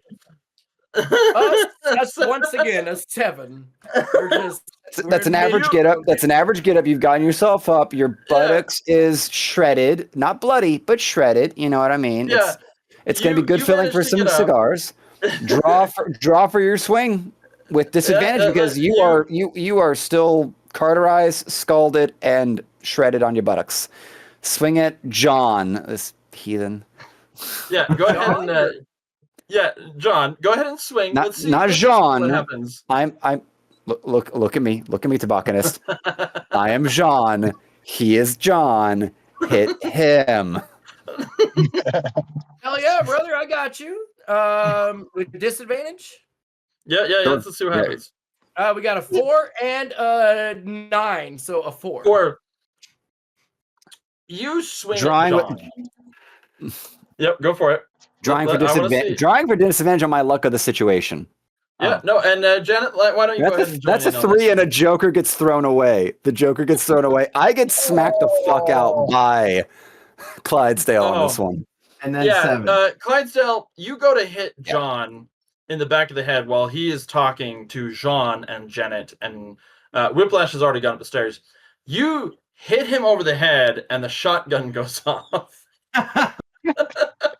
And just this giant jet of flame hits Janet and Jean, just flaming them both, eyebrows scorched, hair alight, and they're both just.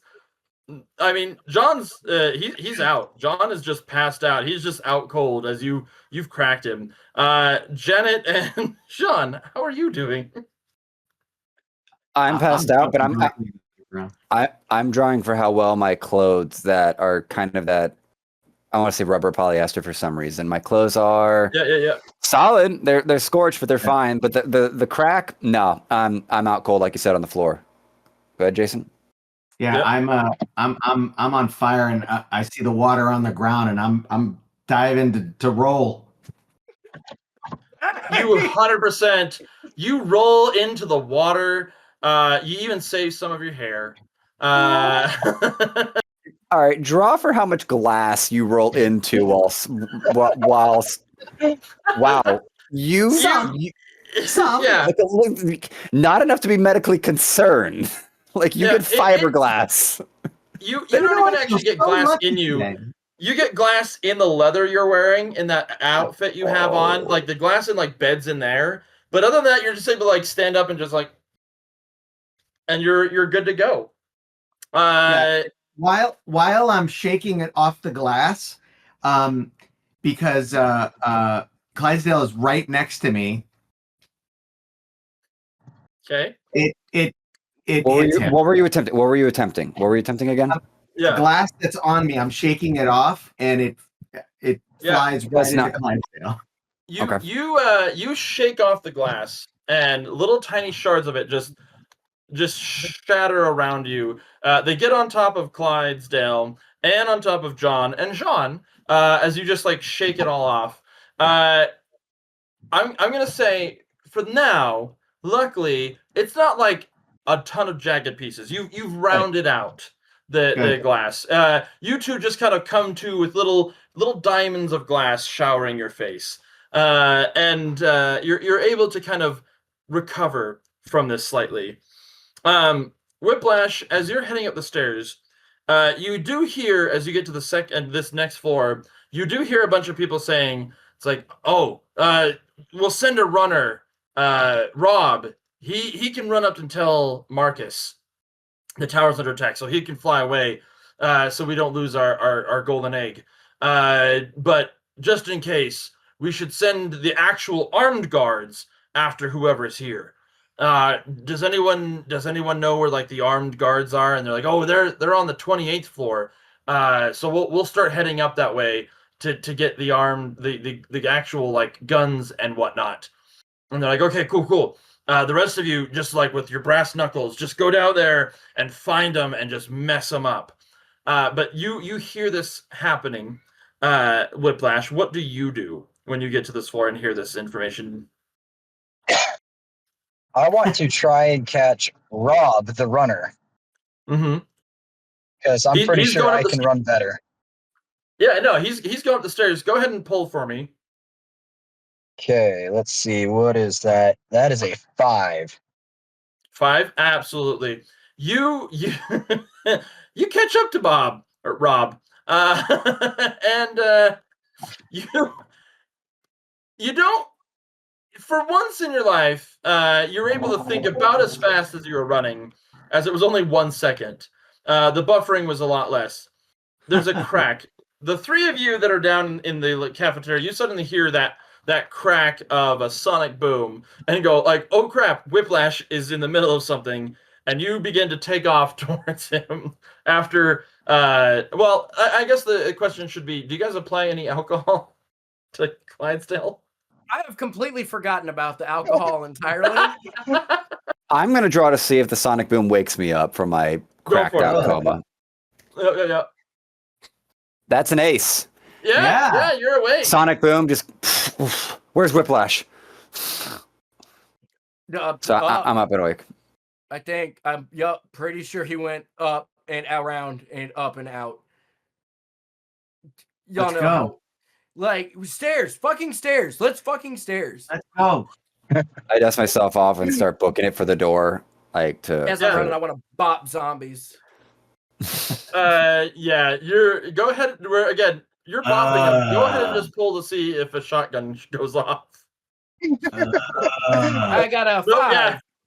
You just crack a couple, knock them down. They're not going anywhere. The shotgun does not go off. You're so violent this episode. I'm on the clock, bro. Hey, they told me to fucking come in here and get shit done, dude. I'm not gonna not do that. That's like what I do. It's no, you guys get up the stairs. As you get up the stairs, Whiplash, you are currently just in a tangle of rope and wire. As you overshot the banister, landed in and a bunch of random stuff that's just hanging out from like a broken section of the building. And like Rob has continued to go up. He's a little discombobulated as the sonic boom did like kind of throw him around too. So he's not really sure what's going on at the moment. He's a little slower, but you're just kind of tangled up. What are the rest of you doing when you see this? And Whiplash, do you tell your compatriots about anything else? I will tell them they're sending a runner named Rob up to warn Marcus so he can flee. Must stop him. I'll get him, and I'm just filled with bloodlust rage, and I'm gonna try to book it as fast as I can. Yeah, go for it. And I'm gonna go for the unteam. Oh yeah, you are racing samurai style, like Samurai Champloo. You're going full bore up these stairs. Clydesdale. Oh yeah. Hey, dude, look, I've undone lots of boats. I've tied up lots of boats. I bet I can get you out of this jam, bud. Hold on, give me just a fucking second. I'm gonna try to untangle him from all of his shit. All right. Let's see. Go for it. All right, so loop-de-loop, rabbit ears, fucking king. Yes. Yeah. You don't even have to like untie him. Yeah, you just grab a rope and pull. I've already started going up the stairs with my poor athleticism, trying to at least keep up, or at least realize like I should probably get ahead of this to try to. Yeah, you're trying your hardest to keep up with Janet, who's just she's gone. She's full on like I'm out of here. Whiplash and Clydesdale, you're hanging up behind a little bit, but you managed to get free. And what do you two do? Do you guys run up after them, or do you limp after them? I think we run to the best of our various capacities. I think. Go ahead and pull for me. I just want to see. I want to try running after. I got a jack. Okay, nice. Go ahead and pull. I got an ace. Oh, nice. Yeah. So both Clydesdale and Whiplash, you start running. Whiplash, you again. You're like, all right, I got this time. Sonic boom goes off. Clydesdale, you manage somehow to not get just absolutely turned into mist as Sonic booms past you. Just now, the cherry on the cake here. I'll pull for it if we need to. I mean, it's up to you. Do you want to be behind him or in front of him? Well, I'm just saying my goal was to see how well I was running. That has nothing to do with that. So I do want to pull for that. Go for it. Let's see what. A 2. Oh no! Oh, he's in direct path. You know what? I'm gonna pull for you. I took the stuff off of you, and then I like got a little ahead of you, and I was like, "Hey, bro, come on!" I'm gonna pull. This is not to see. This is to see your quality of life. If there's anything left over for you. Yeah. Let's see what happens. Hey, Queen. Go ahead and just describe to us what happened. Okay, so Queen, is that the level of damage I took, or the level of We're gonna say that's I'm quality of life. Yeah, it's quality. It's quality of life. On how well you survive this. Let's see, a Queen. That's pretty good, I think. I think you can wipe your own ass after this, but yeah, but only with one arm, because I was doing one of these. Hey, come on, and just.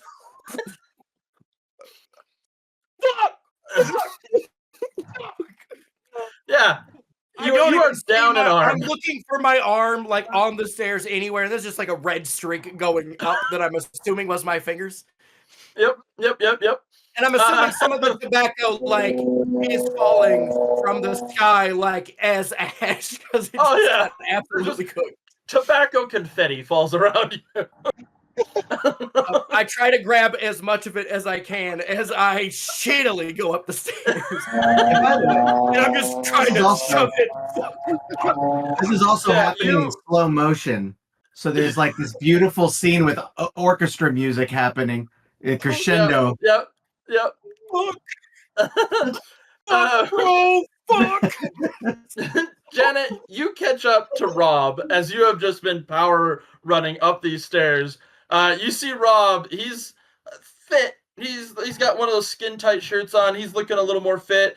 He's got like a giant Bowie knife in his belt, and he's just running up the stairs and he's like, I gotta go, Warren Marcus, I gotta go.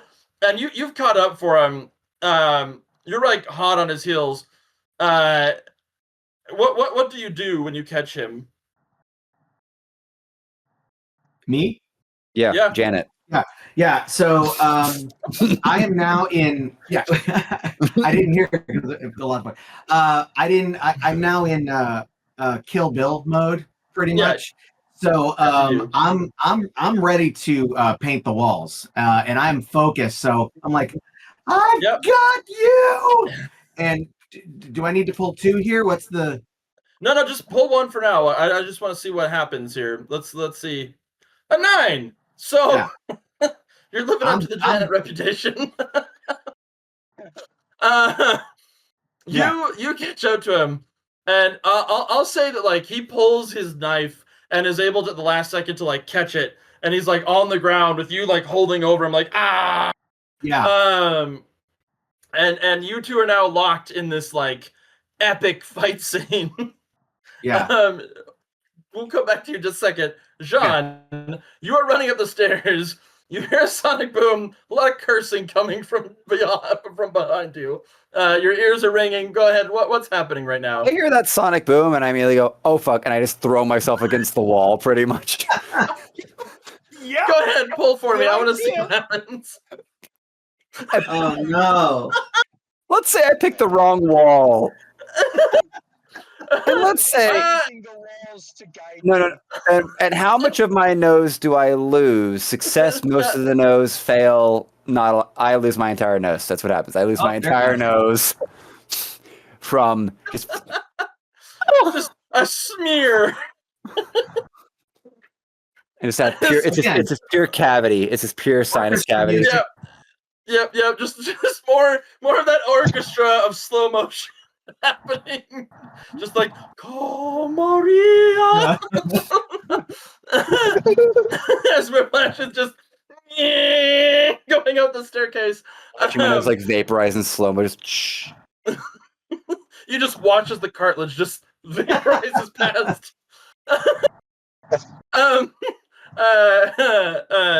Janet, you're deadlocked. You're having this fight. You hear that sonic boom happen. So I hear the sonic boom. I get up to turn around like, what the? And let's see if, and I'm swinging still at this guy, and I'm gonna pull to see if I hit Whiplash. Yeah. Go for it. Like you go hit. You swing, but there's like that little cushion of air that Whiplash has in front of him. So you go to swing, the blade just shatters. Great. Sends pieces flying. Go ahead and pull for me real quick. Yeah. Go ahead and pull for me. I'm gonna pull for Bob. That's a 7. Rob. Bob just gets shrapnelled. Rob gets shrapnelled. Go ahead. you also in your deck. Whiplash, you granting your delayed reaction because you're trying to run Counter-Strike on CompuServe right now, which is a clear millennial boomer reference. granting the superpower that you gave yourself at the beginning of the story because you're a masochist. What happens from your perspective with this situation? I come to a stop, and then I see everything that happened along the way. As if it's currently happening. I love it. You go. You're going up the stairs.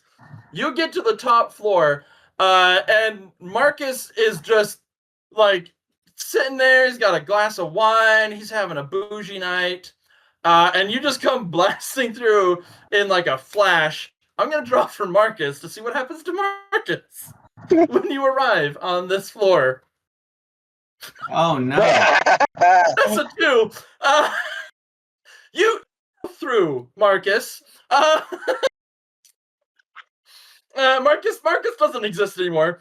I would like you to pull for me as you are heading just straight out and onto the helipad. And I'm gonna just see, do you stop at the helipad or do you just go off? I got a king. Oh, a king.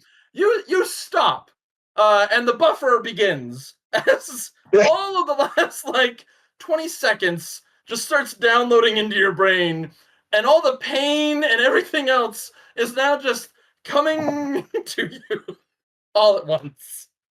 That was a lot. So I'm going to be like curled up into a ball on the floor.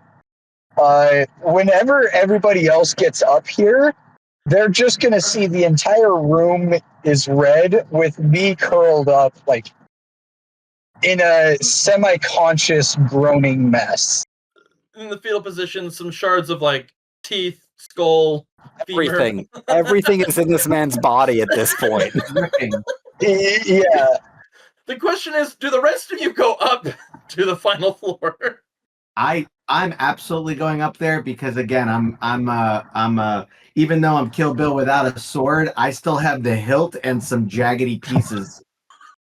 Yes. And I'm going up there to kill Marcus. I don't know. You just got turned into a... Yep. I am going up. I'm going up, but I'm still like looking around for my nose. On the off chance somehow it was like a clean swipe and I could still like try to like stick it and like zap it. I would like to draw. I'm gonna draw. I'm gonna say with disadvantage because we already sort of said vaporize it to see if I have any luck finding it, and that's a 5. We'll say I find like one. I find like a half nostril. I just put it there and just burnt flesh. I just seared half my nostril. So now it's half sinus cavity, half regular nose. No correlate, so it's flat on my face. So when I'm breathing, left side's like clean, too much flow. Other side's like flapping like a butt cheek. And Clydesdale? I'm still going up, right? I'm on the clock. So as I'm going up, is Rob laying on the ground? Oh yeah, he's on the ground just groaning in pain. He's got that Bowie knife next to him. Yeah, when I walk by him, I fucking bop him. I want to see with one arm. Just like, hey, sorry, bro, I'm on the clock, dude. You know how it is. Just pull. I want to see if the shotgun goes off. I got a choker. Go ahead. What happens? You go ahead. Just tell us what happens. I hit him with the oar, and then I smack him down, and then I bop him on the head, and then I lift his chin up a little bit with it, and then I look at him like, oh wait, you're not Marcus, and then the gun goes off, and it just shoots straight down through the floor, blows the floor out. And I like to think that his body just shoots off, shoots away, like back like a slip and slide. Just like slip and slide down the stairs. It just. And then I just look through the floor, and there's just some random people who are probably trying to do their job, just incinerated underneath me. Some people additional being casualties. Just as the fire's going, I hear some people being like, it sounds like everything's going on the floors above us. I think we're going to be fine. They just Absolutely. Do you make it to the top of this tower. I just kind of, I look down, I say, fuck, I mean, I was on the clock, and I just fucking kind of like sadly, like at this point, I'm feeling a little bad about it. It was never supposed to be that bad. And I just kind of slowly shamble my way up there, and I'm just dragging my ore shotgun behind me. I get to the big bloody room. Yeah, look around, you like, all three, you all three make it to the top. Janet, you get there first. Yeah. With Clydesdale making it second and Sean making it third. What is your first impression of this moment? Oh my God! What did you do? That's for you, Whiplash.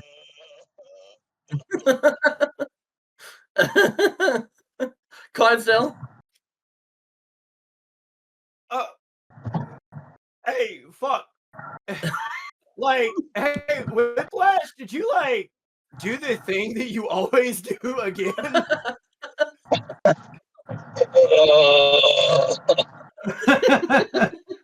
Bro, why the fuck were we even invited?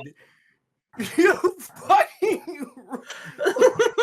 I try to find, like, a piece of brain matter or something around the room. We're still getting paid for this, right? I just bought whatever the closest part of body that might be around of Marcus. I'm like, I want to fucking say I did something. Jean, you make it up winded, but you make it up to the top after you found your nostril, of course. I look around and see this absolute just tapestry of a single body stretched so thin across so ruining the wallpaper, the desk, and everything in this room. And I see Whiplash out there just like sobbing, fetal position, on the helipad. And I hear the ruckus behind as well between the fire, and then security still like making their own moves. And I like pull out the keys and I look for a key that looks like a helicopter key. A helicopter key. And I was like, pull. I want to see if there's a helicopter. Let's just see how successful this is. That's a 7. A 7? These middle of the road cards tonight. Yeah, there's not like a fancy helicopter. It's just like a tiny little Dewey, like a little pod helicopter. Right, like from MASH.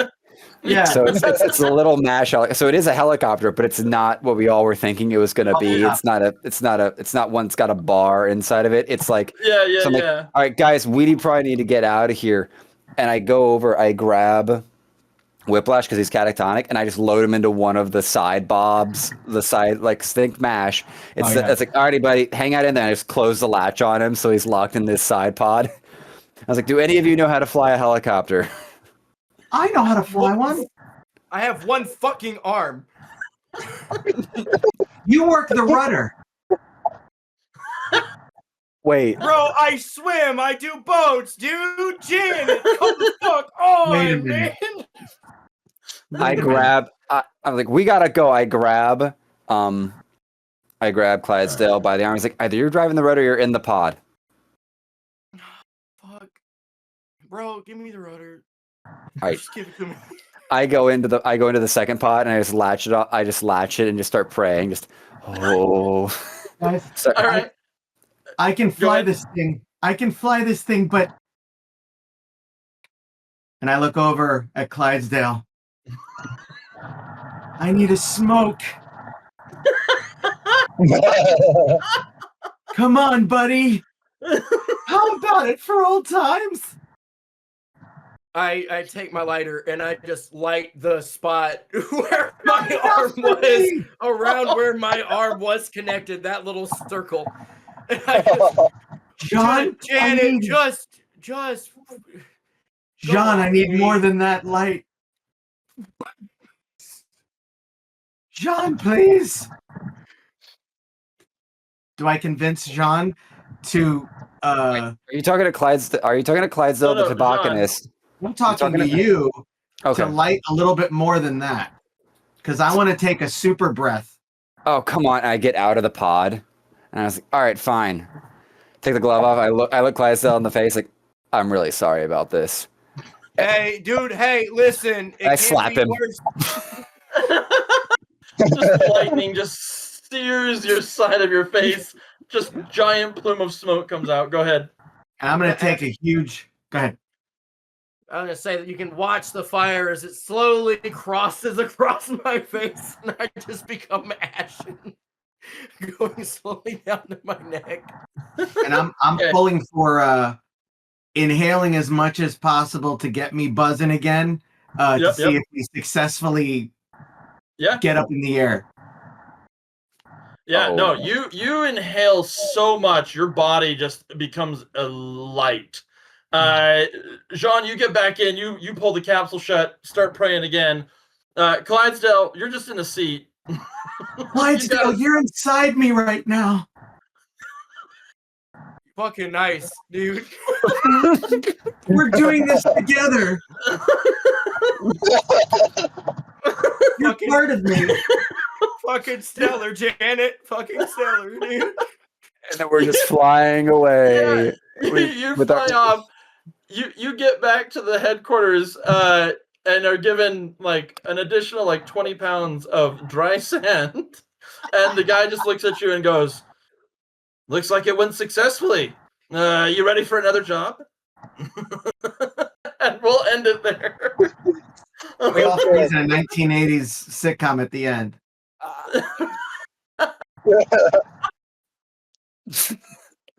Fantastic. Awesome, everybody. That scaled very well. Thank you all for that. Thank you all for watching another fantastic episode of 3 DMs and a Tale. As once again, I have been your host, Aaron Church Solomon, and local brooding person that doesn't want to shock people, but does shock people and has a concussion now, thanks to my teammate. And then thank you, JollySaintClick, for being our surfer dude with a long history of violence. Bro, I'm just doing my job. Look, thing happened. I moved to New York. I fucking I learned some shit, dude. It's zombies. Jason Montilla for being our Kill Bill, our Uma Thurman with a very clear trigger. With a very clear, if you offer violence, she will comply forthwith. I only hurt the people I love, though. It's weird. I don't think I ever hurt anyone that was a bad guy. No, you drew successfully to not eat glass, but then continuously hurt everyone around you. So sorry. Particularly Clydesdale. And then our man who halfway through this episode unfortunately had to get on the road for work. So good news, he's a working man. Other news, he's in Utah. So that's gonna be connected somehow. Colton, who was like, I don't know, it's like Flash with a delay. It's just you know. It's a buffering. Yeah. That Flash on a DOS system, like Flash animation. There you go. We're Homestar Runner right now. Fantastic. And then, of course, a big shout out, thank you to our head storyteller, our Black Stag GM, Mr. Michael Overby, for rounding out this story and getting us through the throes of infiltrating a flooded New York City skyscraper to rapidly murder who I was picturing as the faux superhero in Watchmen, because that felt appropriate. That became a MacGuffin, didn't it? Right? His last name was actually MacGuffin. Who knew? But that'll round us out for this episode of 3 DMs and a Tale. Like, subscribe, share. Thank you all for your time. And go ahead and give these guys a follow. Track them down. Make them work for you. They'll tell you some great stories or give you a great show here in the Central Florida area or in the Atlanta improv scene area. Thank you, everyone. Love you. Bye-bye.